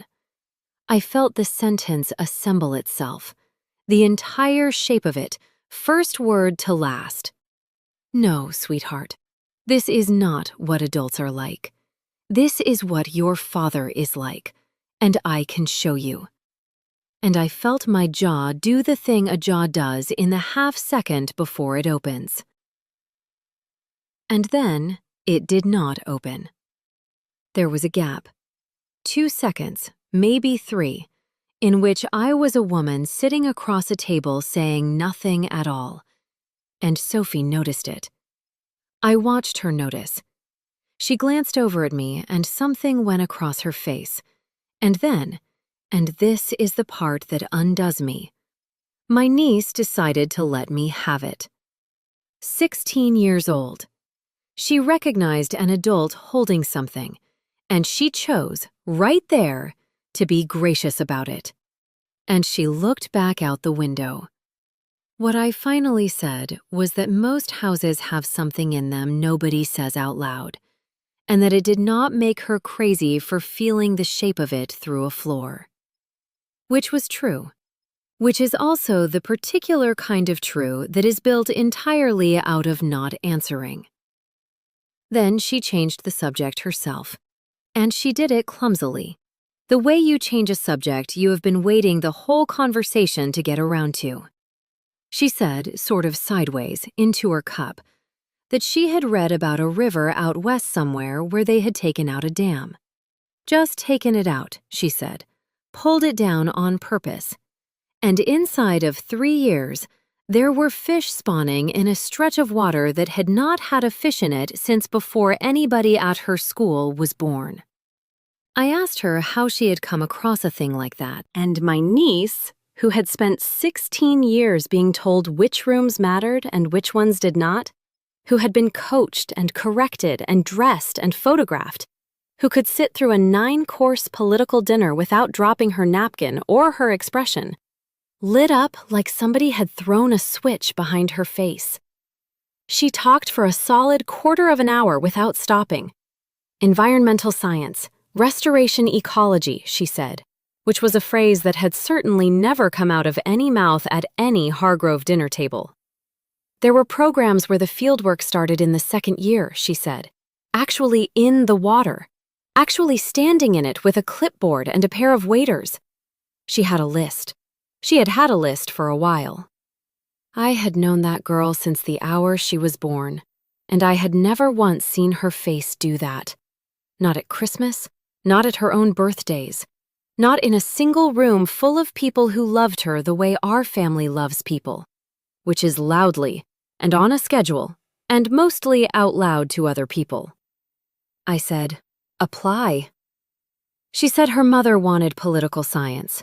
She said her mother had wanted political science since before Sophie could spell it, that there was a track and there were people her mother already knew, and phone calls her mother had already made, and that if she applied to something like this, it would be a thing. That was the word she used. A thing. I said, apply anyway. Do it yourself, do it quietly, and don't ask anybody's permission for it. She looked at me for a second, checking, the way you check a stair you are not sure about. Then she said, okay. That was all. Okay. And then she asked whether I wanted the rest of her muffin, because Sophie has never in her life finished anything. I sat in my car in that parking lot afterward for a good deal longer than I needed to. The folder was on the passenger seat exactly where I had left it, squared up at the corner, the top page curling very slightly in the heat coming through the glass. I did not open it. I put my hand flat on it, which is an absurd thing for a grown woman to do, and I did it anyway. And then I drove home. Here is what nobody tells you about protecting somebody by keeping them ignorant. You do not get to be a good person quietly and then hand the truth over later, cleaned up, at a better moment of your own choosing. You are lying the entire time you are waiting. Every kind sentence you say while you are holding it is a lie with a nice coat on. By the 4th month, Priya's audit had grown from a single suspicious LLC into a pattern. Colt Urban Renewal had received 3 separate disbursements across 2 different state grant cycles, totaling just over $11 million, and had subcontracted almost none of the promised construction work. Instead, funds had moved through a chain of shell entities into accounts that eventually funded, among other things, a down payment on a lake house registered under Vanessa's maiden name, Elise Bentley, and this was the detail that made my hands go cold when Priya read it to me over the phone. The deposit for the very gala at the Chandler Grand Hotel that my family was, at that moment, planning their outfits for. My sister's husband had used stolen, affordable housing money to help underwrite the party where he intended to be publicly celebrated as the developer bringing renewal to the River District. The governor's own staff had unknowingly slotted his project for a commendation that night. He was going to stand on a stage built partly with the money he'd stolen and take a bow. That was the moment I stopped thinking of this as an accounting problem and started thinking of it as a trap that needed a stage of its own. Because a man like Preston Colt does not fear an audit filed quietly in a drawer. He fears an audit read out loud in a room full of the people whose approval built his entire life. And I understood, sitting alone in my office with Priya's preliminary report open on my screen, that if I wanted this done properly, not just stopped, but ended, in the way that actually protects the next family this man would have gotten to, it would need to happen exactly where he was planning to take his bow. I did not decide that out of cruelty. I want to be honest with you about that, because it would be easy to tell this story as a triumphant one, a woman finally getting to be cold and sharp after a lifetime of being underestimated. And there is some truth in that. But mostly, in the quiet months that followed, what I felt was grief. Grief for the family dinners I would never get back once this became public. Grief, mostly, for Sophie, who was going to watch her father's name become a headline no 16-year-old should have to carry into a school hallway. I did not build this trap because I wanted to win. I built it because I understood, with the particular clarity Margaret had taught me to hold on to even in fear, that the longer I waited, the more housing money would vanish into a Bentley payment, while 3 districts full of families waited for apartments that were never going to be built. So I made a decision on a rain-streaked Tuesday in early June, sitting in my office with Priya's completed report printed and squared neatly on my desk, that I would not confront my family. I would not call Vanessa. I would not sit my father down and explain, gently, what his son-in-law had done. Instead, I picked up the phone and called Regina Voss, Chief of Staff to Governor Ruth Callaway, whose office I had worked alongside for 3 years as the anonymous executive director of the foundation funding half her signature initiative, and I asked for a meeting. Regina Voss is not a woman who wastes time on pleasantries, which is one of several reasons I trusted her the moment I met her, 4 months before the gala, in a conference room 2 floors above the governor's own office. She was 51, silver-streaked, dressed in the kind of tailored charcoal that told you exactly how seriously to take her before she said a single word. "You said this was time-sensitive," she said, closing the door behind us. "I assumed it was about the Q3 disbursement schedule." "It's about who's been stealing from it," I said. I watched her face do the thing I would later watch Thomas the doorman's face do, that 2-second delay between comprehension and expression. I laid out Priya's findings, page by page, the empty lot in the River District, the shell entities, the lake house, the Bentley, the deposit on a gala the state's own housing commissioner was scheduled to speak at. Regina read in silence for 11 minutes. When she finally looked up, her expression had settled into something I recognized instantly, because I had worn it myself for months. Controlled fury. "This man is scheduled to receive a commendation from the governor in front of 400 donors and half the state legislature," she said. "In October." "I know," I said. "I think we should let him keep that appointment." I explained what I meant, and to her credit, Regina did not flinch, did not ask me to reconsider, did not suggest the safer, quieter route of a private resignation and a discreet criminal referral filed after the news cycle had moved on to something else. She understood, the way I did, that men like Preston Colt survive quiet consequences. They do not survive public ones. "If we pull him now," she said slowly, "he lawyers up.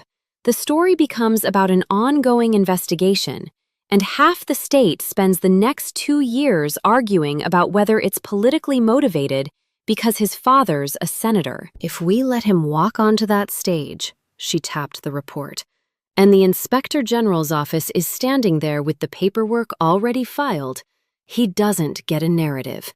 He gets a fact." I had come to her with a scandal. She handed it back to me as a plan. Over the following weeks, that plan grew teeth.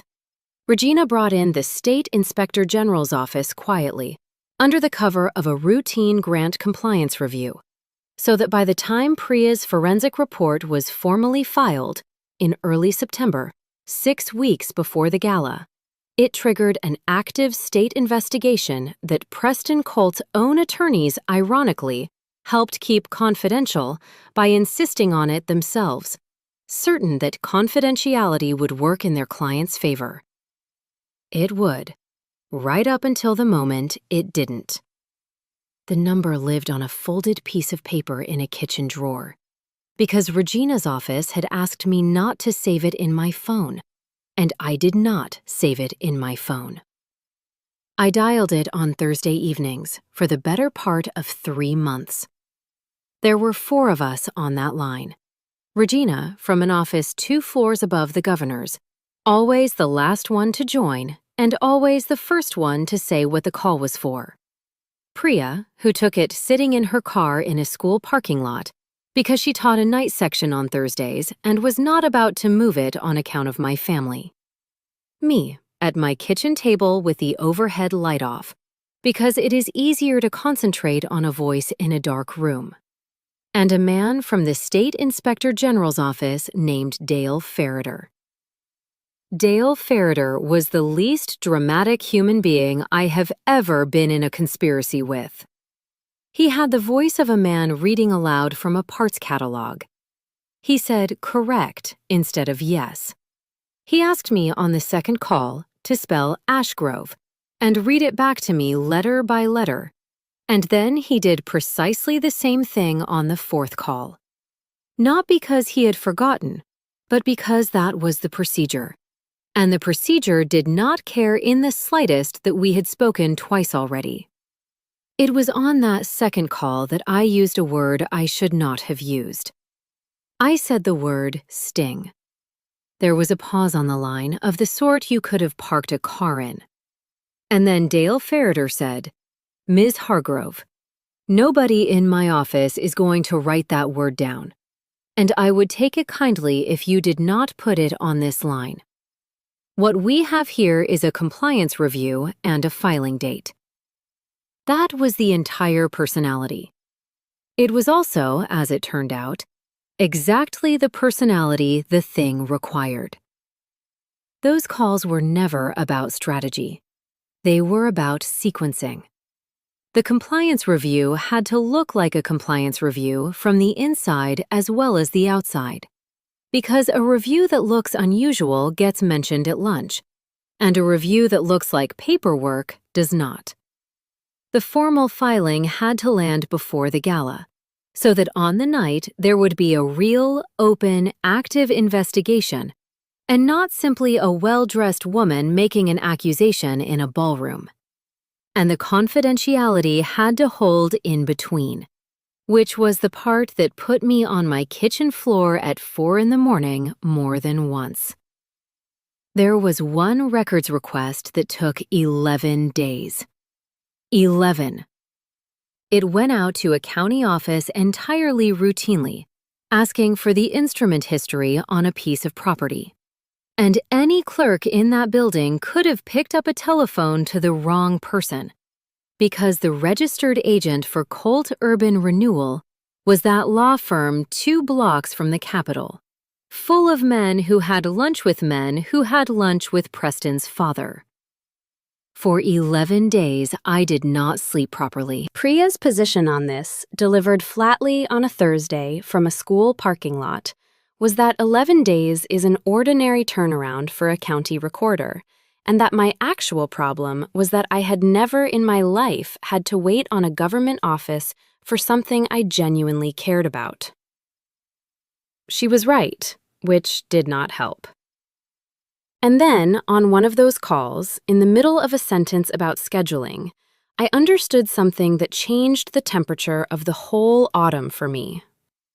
I asked Dale Farrader a hypothetical. I asked what would happen if the philanthropic partner, meaning me and every person on that line knew perfectly well it meant me, decided at some point along the way that she did not want to proceed.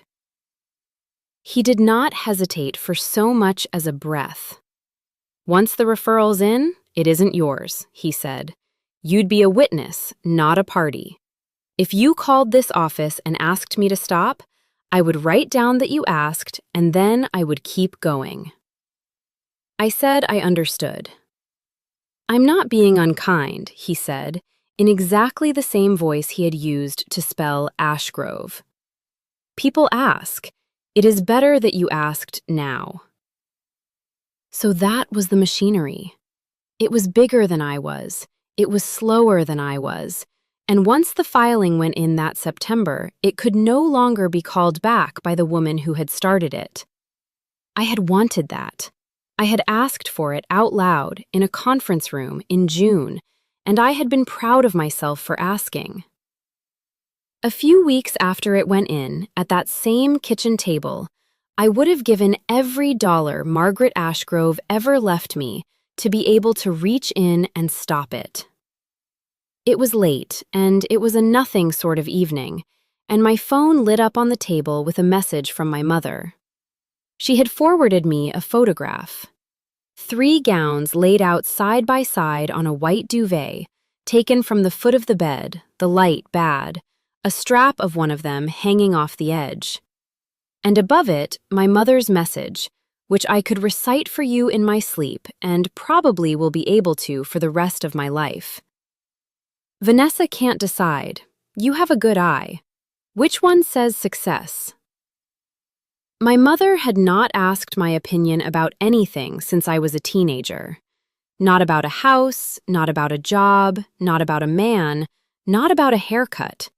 And here she was, at 10 o'clock on an ordinary evening, with no occasion attached to it and nothing to be gained from it, including me, casually, warmly, thoughtlessly, in the small, stupid, intimate business of a family getting ready for a party. And I sat there and I picked one. That is what I did. I looked at 3 photographs of my sister's dresses, laid out on a bed in a life that had been paid for, thread by thread and board by board, with money meant to put roofs over people. And some part of me that is permanently 9 years old leaned in toward that screen and chose the green one. Because green had always been her color and every single person in that family had always known it. Then I did not answer my mother. And weeks later, in a lobby that smelled like white lilies, my sister stood 2 feet in front of me in the green one, holding an invitation up like a trophy, and I had known she would. I put the phone down that night and I did the arithmetic, because the arithmetic was the only thing I had that worked properly. 40 families in the River District. 2 more districts behind that one, each with its own list, its own 9-year waits, its own numbers written out in green marker on butcher paper taped to a wall in my own back office. $11 million is not an abstraction. $11 million is a specific number of roofs, and under every place a roof was supposed to go, there is a specific family currently standing somewhere else.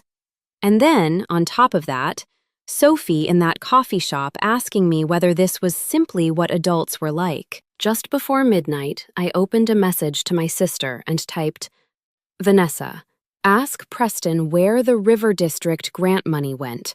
Ask him tonight, before anybody else does."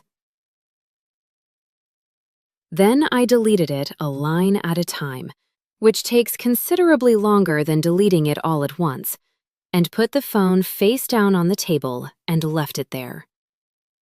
Dale Ferreter had already told me it would not stop anything. She would have gone straight to her husband, and her husband would have gone straight to a lawyer, and the paper would have started disappearing that same night. 3 districts of people were owed something that a warning to my sister does not pay.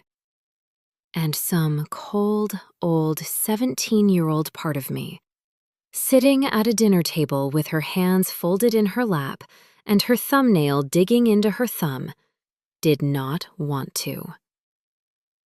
I do not know, even now, whether that was mercy or cowardice, and I have stopped expecting to decide. I want to tell you about the folder now, because it becomes important later, and because assembling it was, in its own strange way, the most peaceful work I did that whole autumn. Priya and I built what she called a walk-away file. Not evidence for a courtroom, though it would eventually become that too, but a single, devastatingly organized summary any layperson could understand in under 2 minutes. 11 pages. Satellite photographs of the empty lot beside the falsified progress reports claiming 40% completion. A financial trail, drawn as a simple flowchart, from the state grant account to the shell companies, to the lake house deed, to the Bentley lease, to a 6-figure deposit at the Chandler Grand Hotel. I printed that folder myself, at midnight, on the good paper, because I wanted it to look, when it finally landed in front of the right person, like exactly what it was. Undeniable. There is one more thing I need to tell you, before I take you back to that lobby. And it is the hardest part of this story to say out loud, even now. In the middle of all of it, in early October, 3 weeks before the gala, Sophie called me crying. Not about her father, about herself.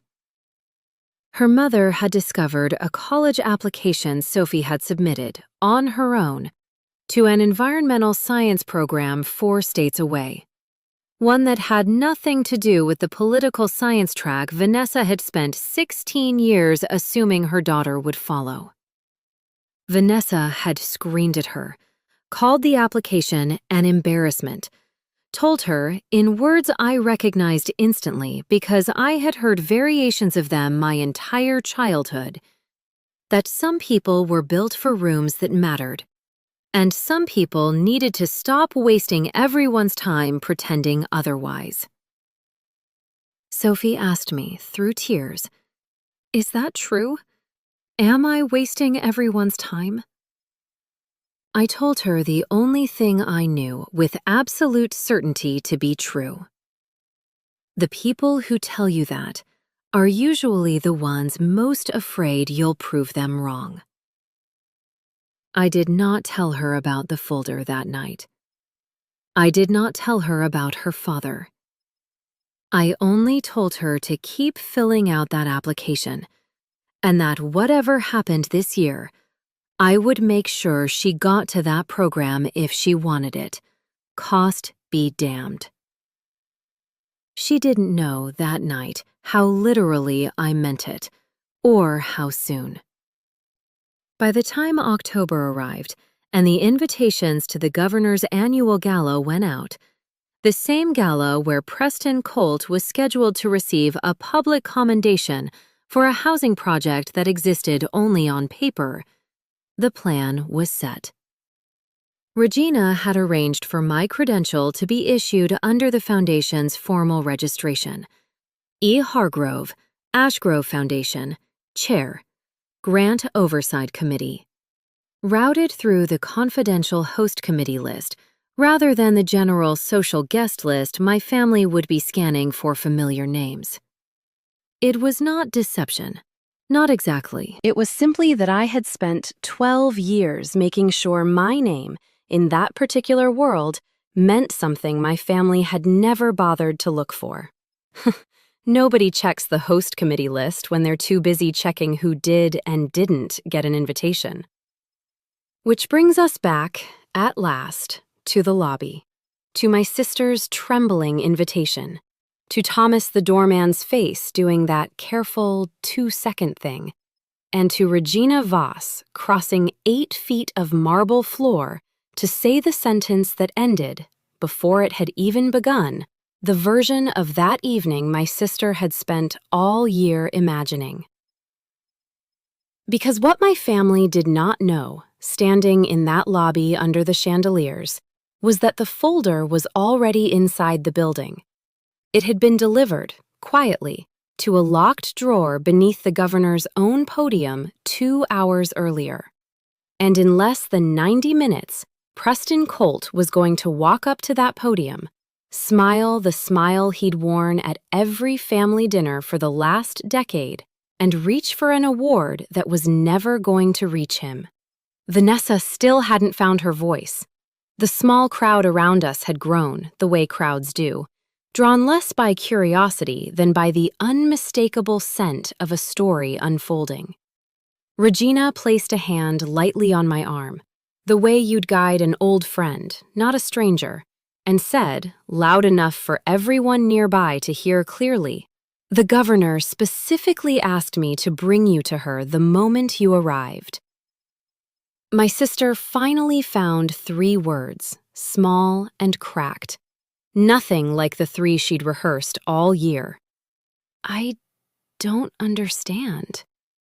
I looked at her then, really looked, the way I hadn't allowed myself to in years, past the emerald silk and the trembling invitation and the smile that had shaped my entire childhood, and for one unguarded second, I let her see something I usually kept locked away.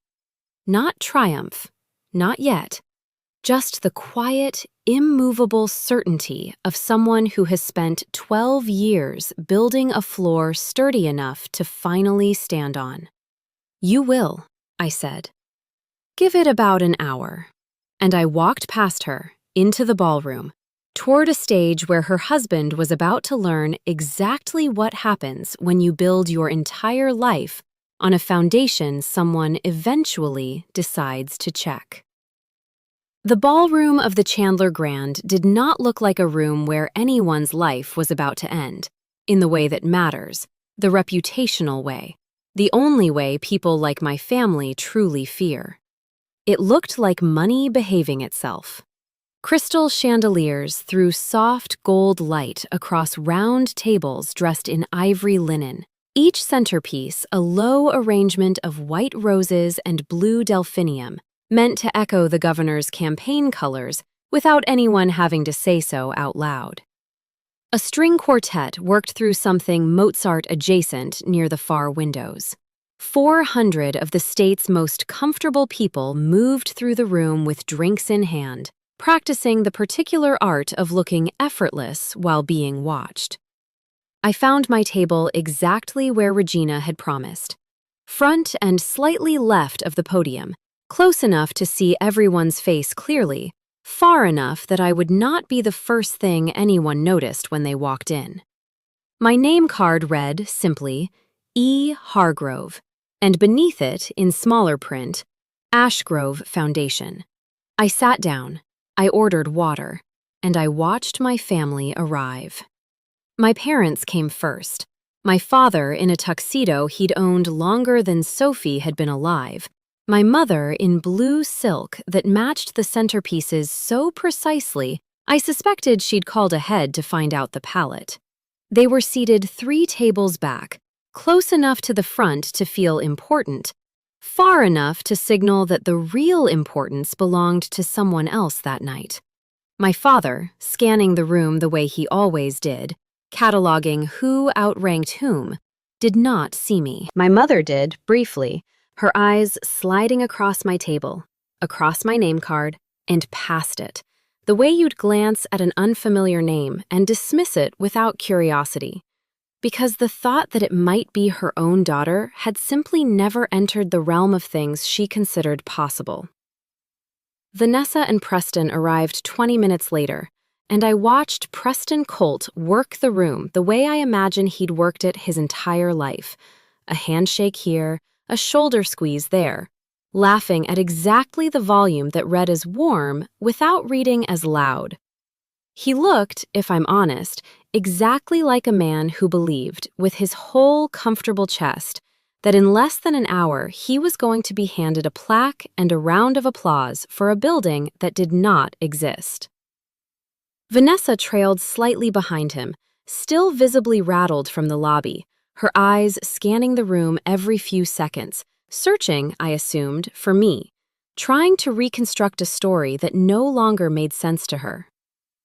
Sophie was seated with her grandparents, in a pale blue dress 2 shades lighter than her grandmother's, and when she spotted me across the room, her whole face changed, surprise breaking into something unguarded and delighted, before she caught herself and smoothed it into the polite, careful expression she'd learned to wear in rooms like this one.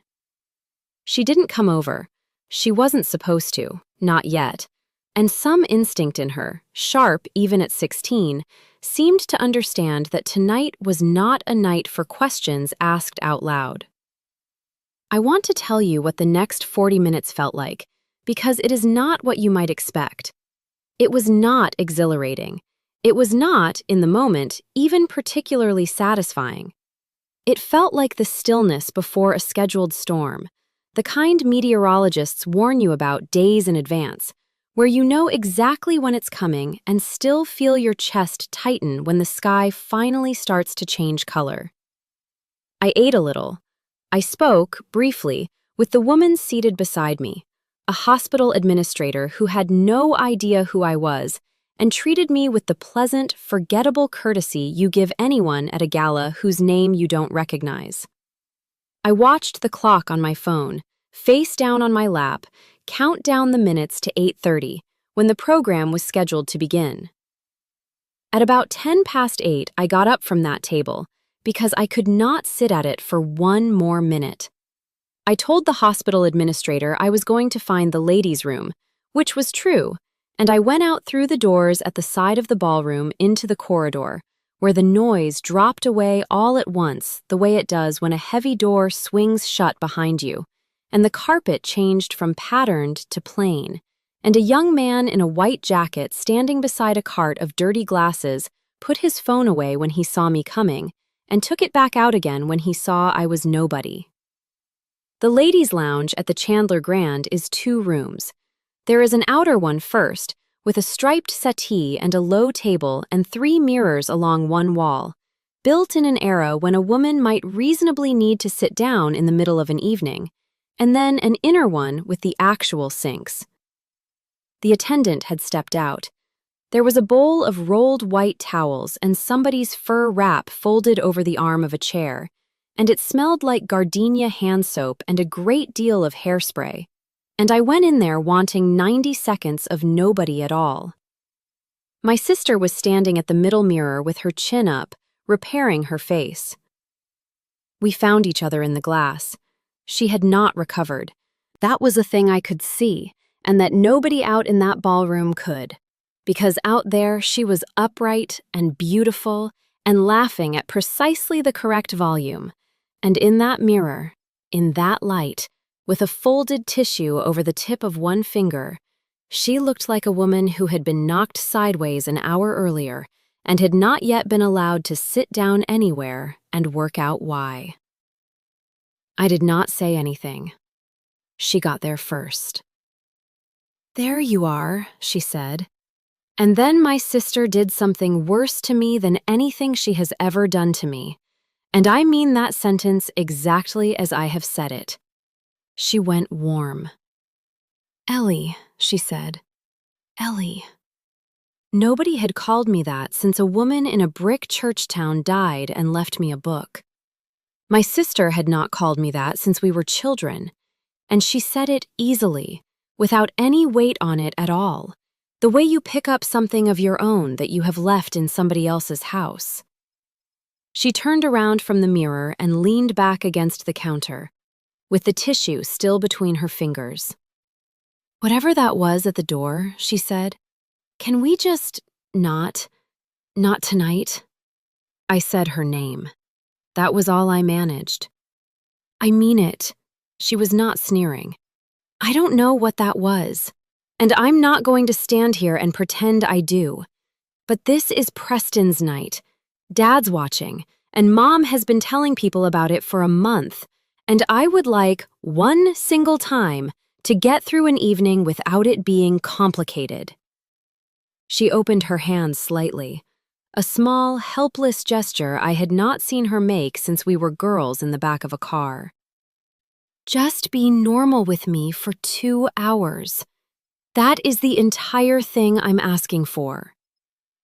And then, because she could feel that I was not giving her anything, she reached for the oldest tool in the drawer.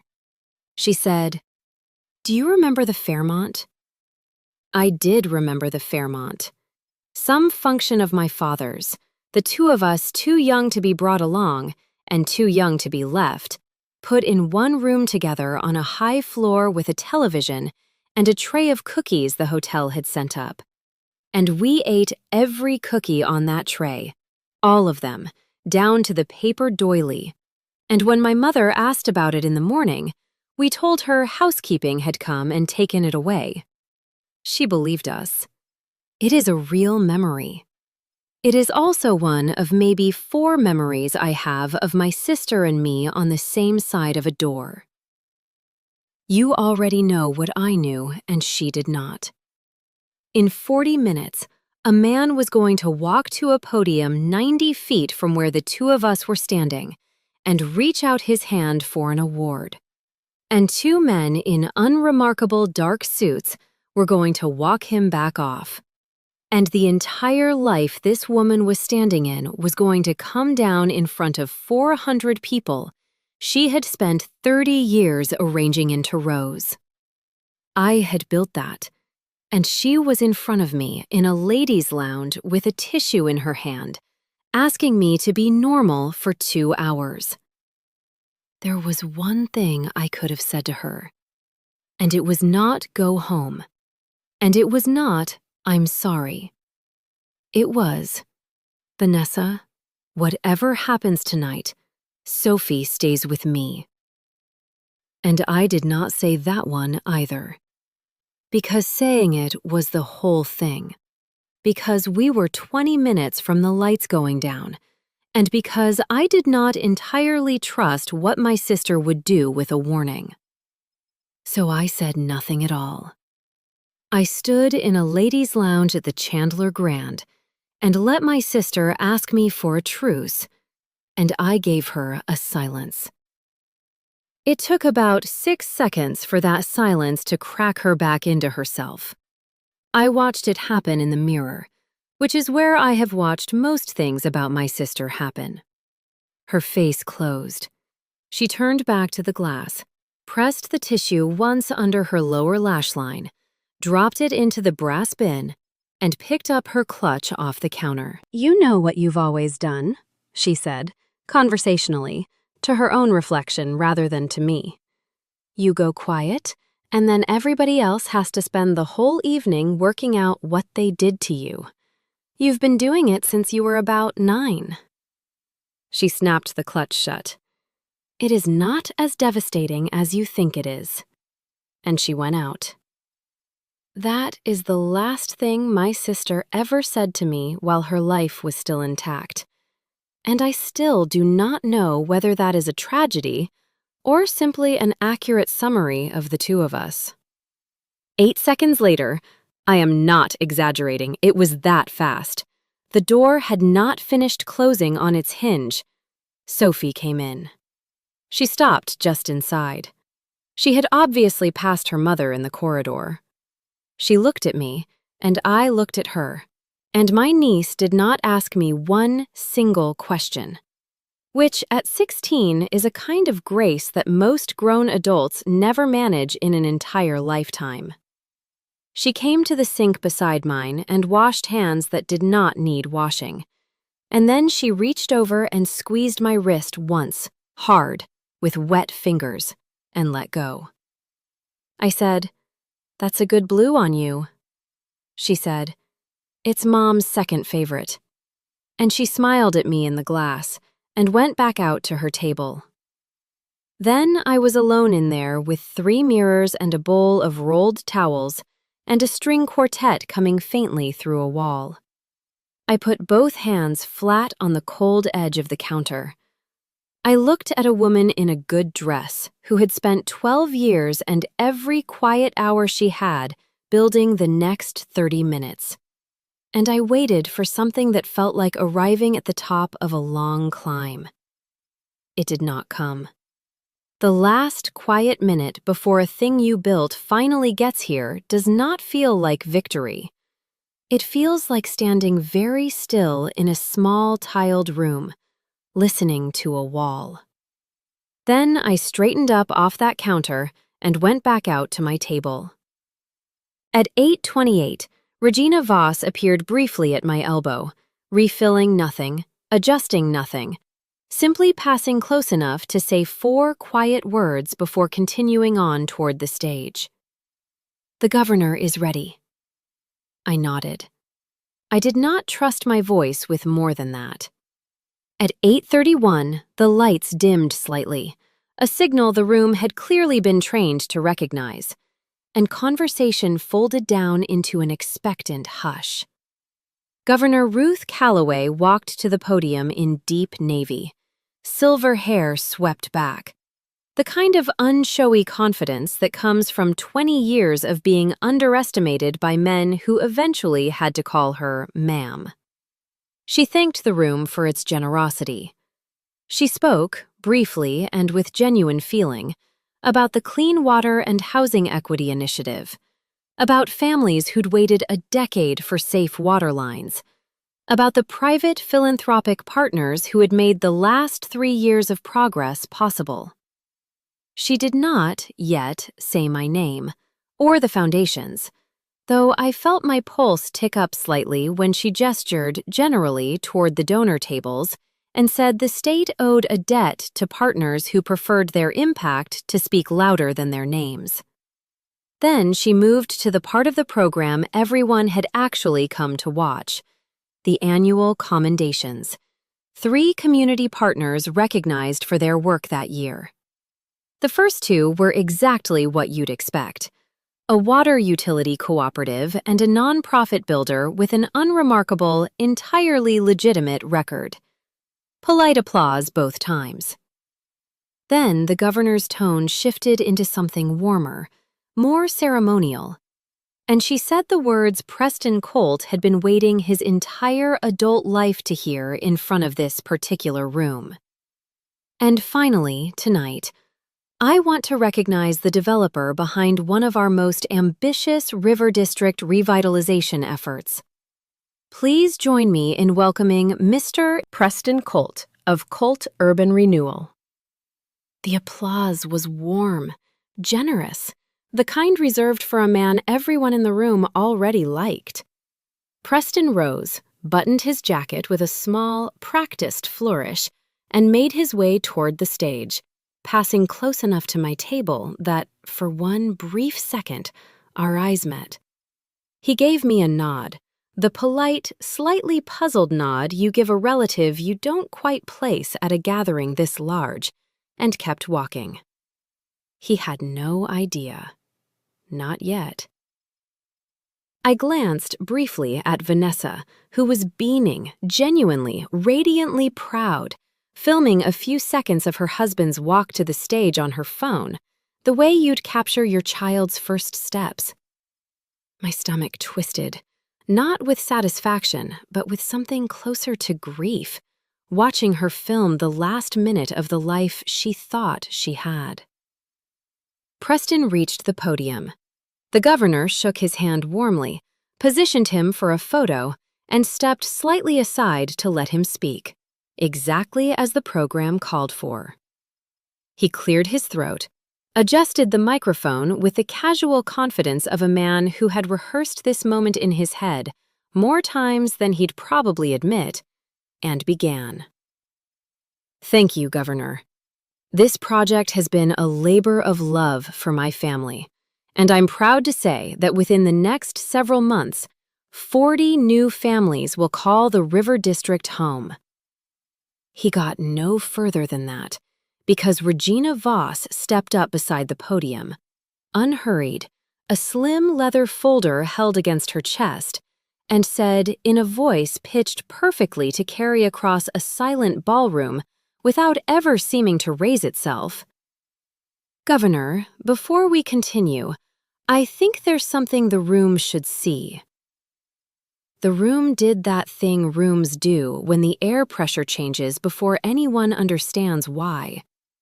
A ripple of confused, uncertain murmurs. Preston's smile faltered just slightly, the way a man's smile falters when he senses, before he can name it, that the ground beneath a podium he's stood on 100 times in his head has quietly shifted. Governor Calloway took the folder from Regina, opened it, and glanced briefly at the first page. A page I knew by heart because I had helped assemble it, satellite images of an empty lot beside a falsified progress report claiming 40% completion. She looked up, and her expression when she spoke was calm, measured, entirely without malice, which somehow made it more devastating than fury would have been.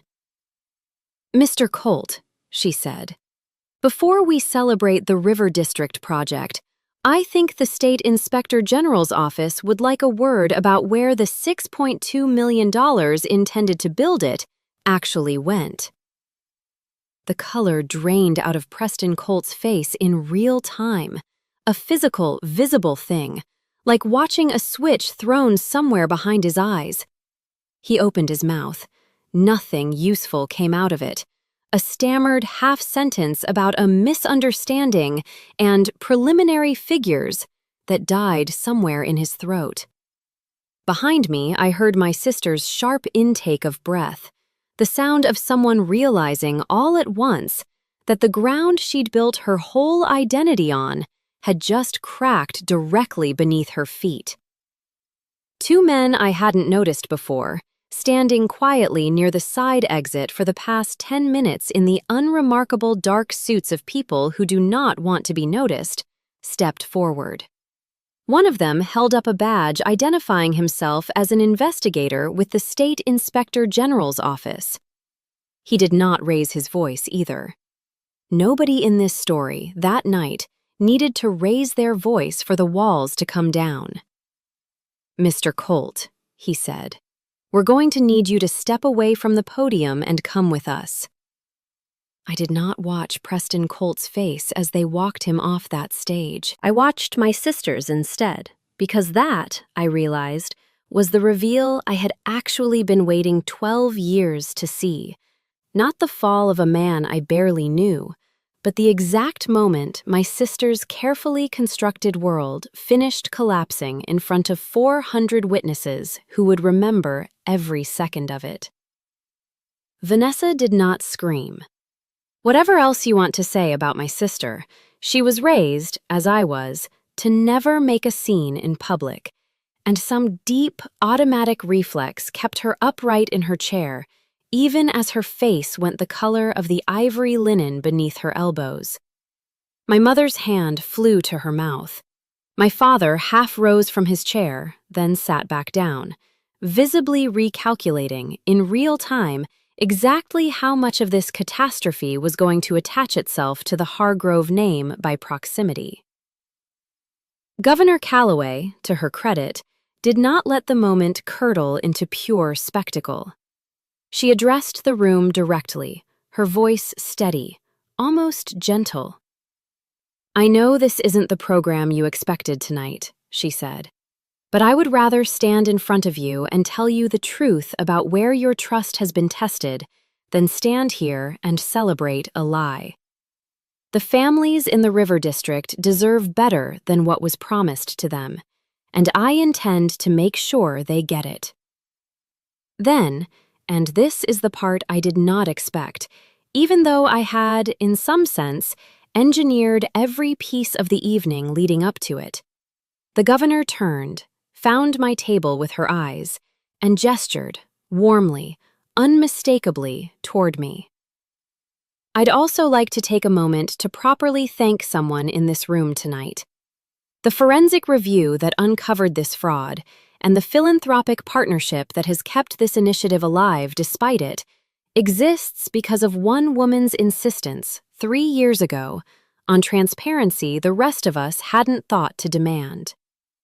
Eleanor Hargrove, executive director of the Ashgrove Foundation, has quietly funded $19 million of this state's housing and water infrastructure, and tonight, she is the reason that money is still going where it was always meant to go."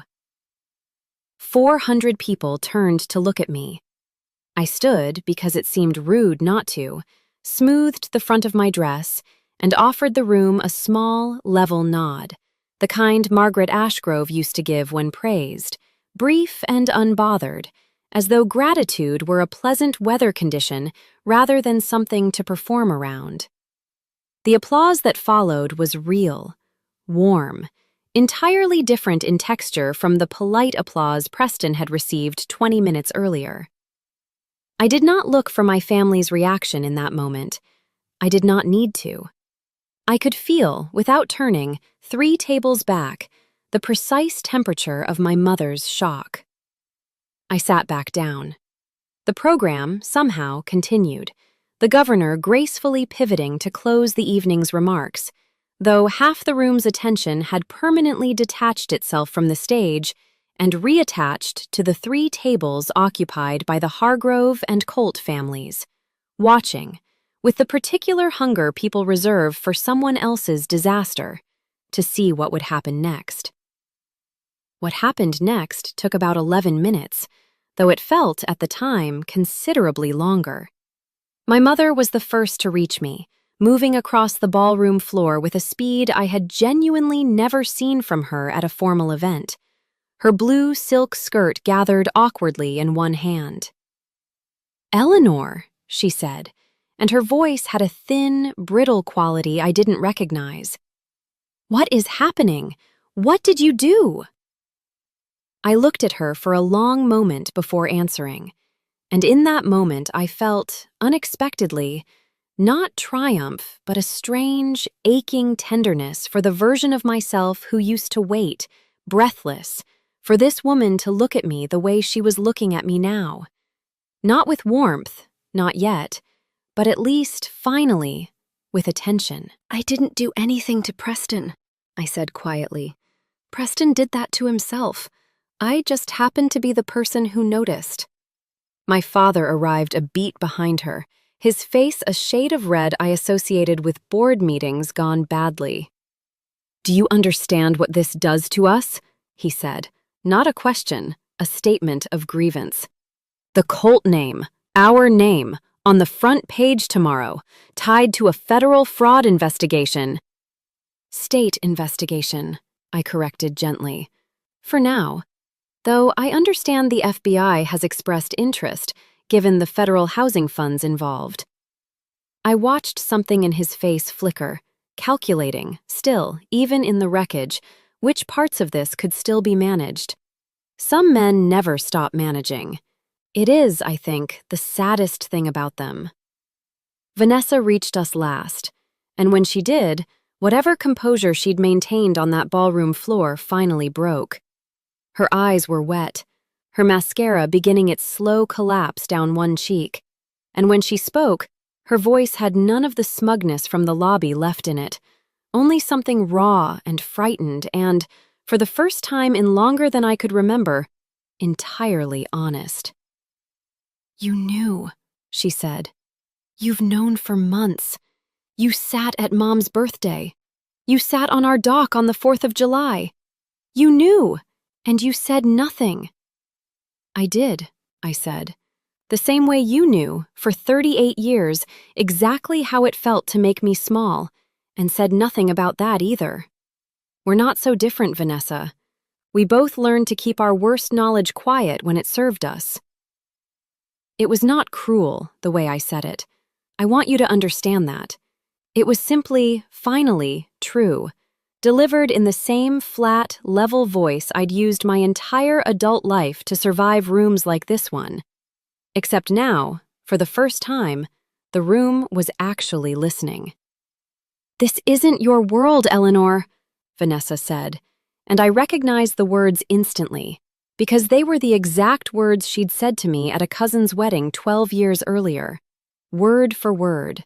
The signature cruelty she'd repeated to me in a dozen variations across 3 decades. It never was. I let the silence sit for a moment before I answered, long enough for the irony to fully land, not just for her, but for the small cluster of onlookers who had drifted, unashamedly, into earshot. "You're right," I said finally, quietly, evenly. "It was never my world." I gestured briefly around the ballroom, at the chandeliers, the string quartet packing up their instruments, the governor being quietly briefed by 2 investigators near the side stage. "I built this one." I watched that land on her, watched her finally understand, in full, exactly what those years of gone off to do something with nonprofits had actually built while she wasn't looking. She didn't respond. There wasn't really anything left for her to say. She turned instead, mascara streaked and hollowed out, toward the side exit, where an investigator was gently informing my father that Preston Colt would not be leaving with the family tonight. The next several hours moved with the strange, disjointed rhythm of a family unraveling in slow motion. Preston Colt was formally taken into state custody 2 hours later. Following what I later learned from Regina was a preliminary interview in which he admitted, within the first 20 minutes, to diverting grant funds temporarily, a word choice his own attorney reportedly winced at hearing. The formal charges, filed the following week, included wire fraud, grant fraud, and money laundering, spanning 3 separate disbursements and just over $11 million. My parents left the gala without speaking to me again that night, my father steering my visibly shaking mother toward the valet stand with the grim, practiced efficiency of a man managing a public relations disaster rather than comforting his wife. I understood, watching them go, that whatever reckoning our family was about to have, it would not happen that night in a ballroom full of witnesses, and probably would not happen the way I'd once, in some younger, more hopeful version of myself, imagined it might, with tears and apologies and a slow rebuilding.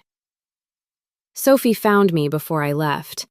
She crossed the emptying ballroom in her pale blue dress, and when she reached me, she didn't ask a single question about the investigation, about her father, about any of the specific mechanics of the evening's collapse. She just wrapped her arms around me, tightly, the way she used to when she was 9 years old and small enough to still do it without self-consciousness, and said into my shoulder, in a voice thick with tears she was clearly trying to hold back in public, "I knew you were the one who didn't talk over people. I didn't know you were the one who could stop everyone else from talking too." I laughed, a little wetly myself, and held her back just as tightly. "Your great-grandmother, the one on my side of the family, the one you never got to meet, used to say the quiet ones outlast the loud ones," I told her. "I think she'd have loved you." Fireworks are loud, and then they are over, and somebody still has to walk out through a lobby and find her own car. The last hour of that night is the one I actually think about. I left at 1:45. The ballroom, by then, had the picked-over look that rooms get. Chairs pushed out from tables at angles nobody had bothered to correct, half the centerpieces already carried off in the arms of people who had asked whether they could, a busboy stacking saucers with the particular gentleness of a young man who has been told twice to be quiet. Somebody had spilled red wine on the ivory linen at the table 2 over from mine, early in the evening, and it had gone brown at the edges, and nobody had ever come to deal with it. I went out the way I had come in.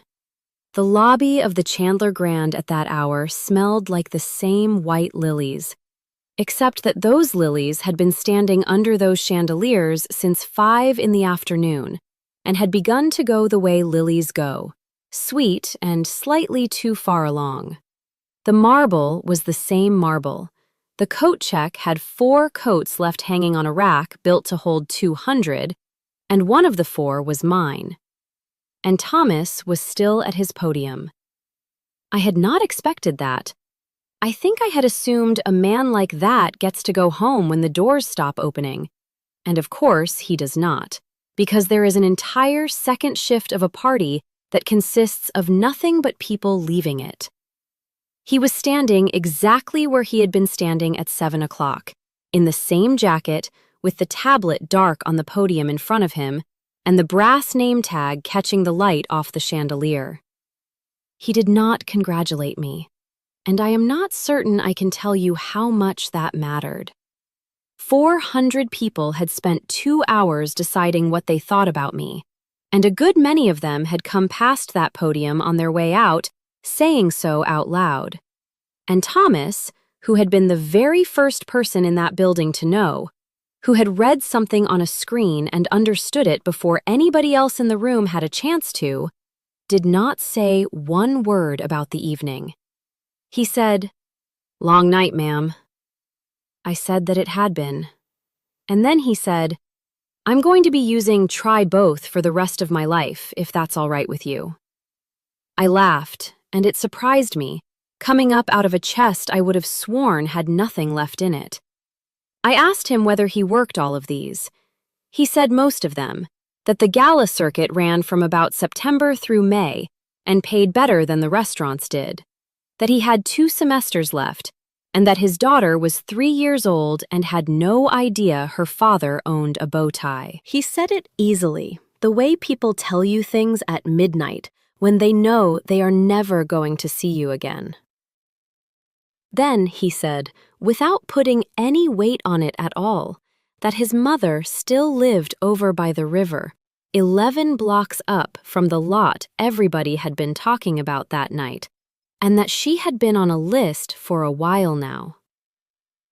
I did not make a speech. I had one available to me, and I did not make it. Because he had not asked for one, and because a speech would have been for me and not for him. I said I was sorry it had taken this long, which is a small and true and entirely insufficient sentence. He said, "Well," which is what a person says when he has already done all the hoping he intends to do about something. Then he came around the side of the podium and got the door for me and said, "Good night, Miss Hargrove." And I went out into the cold. I should have driven straight home. I had been awake since 5 that morning, and it is a long way, and none of it is interesting. Instead, at the light where you get on the highway going north, I went straight through it, into the part of that city nobody drives into at 1 o'clock in the morning. And about 10 minutes later, I parked on a cracked apron of asphalt across the street from a chain-link fence. There it was. I had looked at that lot 200 times. I had looked at it from directly overhead, in a satellite photograph, at 6 different resolutions, in a foundation office with the door shut and a cup of cold coffee going ringed on the desk beside me. I had never once stood in front of it. It is smaller than it looks from above. That surprised me, and I do not know why it should have. There was a streetlight on the corner doing that orange thing streetlights do to a color. The permit sign was zip-tied to the fence with the print gone gray, and one corner curled back on itself. The weeds were up past the second rail. There was a shopping cart lying on its side about 40 feet in, and a pallet, and a good deal of broken glass along the base of the fence, where people had thrown bottles at it, which is what people do to a fence that has stood in front of nothing for a long time. Nothing had happened there. That is the entire report. A man had been walked out of a ballroom in front of 400 witnesses that night, and not one blade of grass on that lot knew a thing about it. I stood at that fence in an evening dress and a wool coat, with my heels going down into the gravel, and I did not promise anybody anything. This is exactly the place where a story like mine is supposed to tell you that she looked through the wire and vowed she would build it herself. Money that has been stolen does not come back the way it left. It comes back, when it comes back at all, through years of filings and hearings and asset recovery, with lawyers on both sides being paid out of it the entire way down. And the honest thing I can tell you, standing there at 1 in the morning, is that I knew those apartments were further away that night than they had been that morning, because now there was going to be a case. The families on that list did not get anything that night. They got a chance at something later, and a state that finally knew their money was gone. That is all anybody can actually hand you, and anyone who tells you otherwise is selling you a ribbon cutting. And then, standing there with my hands in my coat pockets and my breath going up past the streetlight, I said Margaret's line out loud. Not to anybody, just to the lot. Family love isn't who shows up when there's something to sign. It's who'd still be in that chair if the room was empty. She said that to a hospital ceiling, years before any of this, about her own nieces and nephews, on a night when I had not answered her, and I had carried it around ever since, without ever quite knowing where to put it down. At that fence, I finally knew.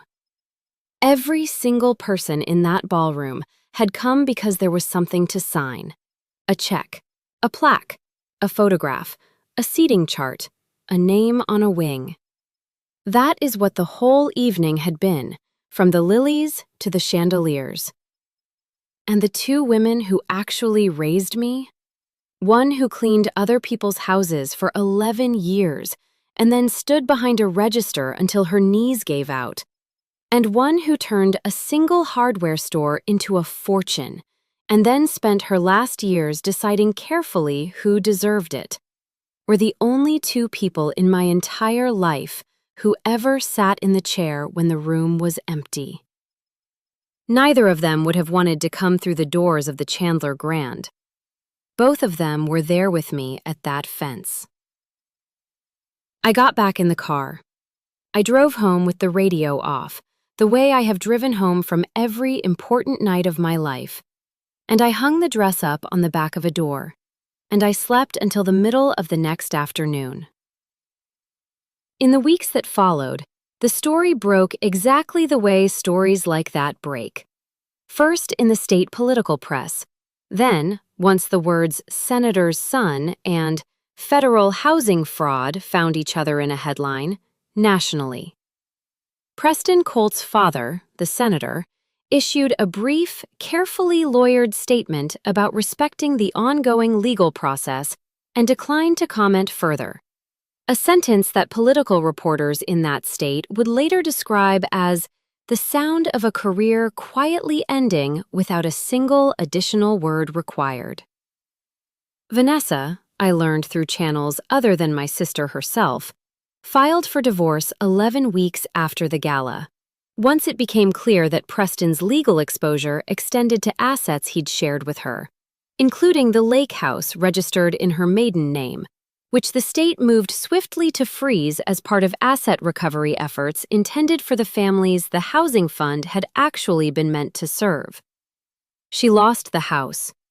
She lost, for a period of some months, most of the social standing she had spent her entire adult life curating. The invitations that stopped arriving, the charity boards that quietly, politely, did not renew her seat. I want to tell you I felt nothing watching that happen. I would be lying. I felt, mostly, a complicated, unglamorous grief for the sister I might have had, if either of us had been raised in a house that taught kindness instead of competition. My parents, in the months that followed, did something I genuinely had not predicted, though perhaps I should have. Faced with a scandal too large to spin and a golden daughter whose gold had visibly tarnished, they began, slowly, awkwardly, calling me. Not to apologize, not exactly, not at first. My mother's first call, 6 weeks after the gala, opened with, "I heard you're quite involved with the governor's office now." A sentence so perfectly, painfully in character that I actually laughed out loud before I could stop myself. They were not calling because they had finally seen me. They were calling because I had finally become impossible not to see. I did not slam a door on them, though some part of me, the part that remembered a dressing room and a strand of pearls, wanted to. Instead, I did something I think would have made Margaret proud, and made Corinne, my grandmother, prouder still. I set terms. I told my mother, gently but without room for negotiation, that I would remain part of the family, that I loved my father and mother despite everything, but that any relationship going forward would exist on honesty, not performance, and that the first person who referred to me ever again as the daughter who didn't quite work out would find that door closed permanently, without a second warning. My mother was quiet for a long moment on the phone. Then she said, in a voice smaller than I'd ever heard her use, "I don't think I ever really asked what you did for a living, did I?" It wasn't an apology, but it was, from her, close enough to one that I let myself accept it as a beginning. Sophie is the part of this story I'm proudest of, and I want to end with her because everything else, in the end, was just the noise that had to happen so that the quiet, good thing underneath it could finally have room to grow. I told her 3 days after the gala, sitting across from her at the same coffee shop near her school where we'd been meeting in secret for 2 years, that she no longer had to keep our friendship a secret from anyone, and that the environmental science program she'd applied to, 4 states away, would be fully funded, whatever the outcome with her father's finances turned out to be, because I had already arranged it, months earlier, through a scholarship fund the Ashgrove Foundation had quietly established in her great-grandmother Corinne's name, a woman Sophie had never gotten to meet but who, I told her, would have adored her without a single reservation. Sophie cried, right there in the coffee shop, the good kind of crying, and asked me, through tears, why I'd never told her any of it, the foundation, the wealth, the years of careful, patient work behind the woman she'd always known simply as her quiet Aunt Eleanor. Because I didn't build any of it to be seen, I told her. I built it to be useful. Being seen was never the point. Being ready was. She started that program the following fall. She calls me most Sundays now, the way Corinne used to call me, just to talk about what she's reading, what she's learning, what small, stubborn hope she's carrying that week. I think, when she graduates, I will give her Corinne's copy of Middlemarch, with the note taken out of its frame and tucked back inside the cover where it started, and let her carry it forward the way it was once carried to me. As for the ballroom and the invitation, and the 3 words my sister once said with such certainty they'd wound me, I think about that lobby sometimes, not with anger anymore, but with a kind of clear, settled understanding I couldn't have reached any faster than I did. My sister was right, that night, in the only way that ever really mattered. That world, the one built on pearls and performance and who gets to sit closest to the stage, was never mine. I didn't need to be invited to it. I had already, quietly, patiently, one careful decision at a time, built a better one. If someone in your life has ever tried to make you feel like you didn't belong at the table, I hope you'll remember what I learned in that lobby, under those chandeliers, with a phone in my outstretched hand. You do not need anyone's permission to matter. You only need enough patience and enough quiet work to prove it on your own terms, in your own time, in a room they never saw you building. Have you ever had a moment like that, where someone finally saw the version of you they'd spent years refusing to look at? I'd love to hear your story in the comments below. And if this one meant something to you, take a moment to like this video and subscribe so the next story finds you too.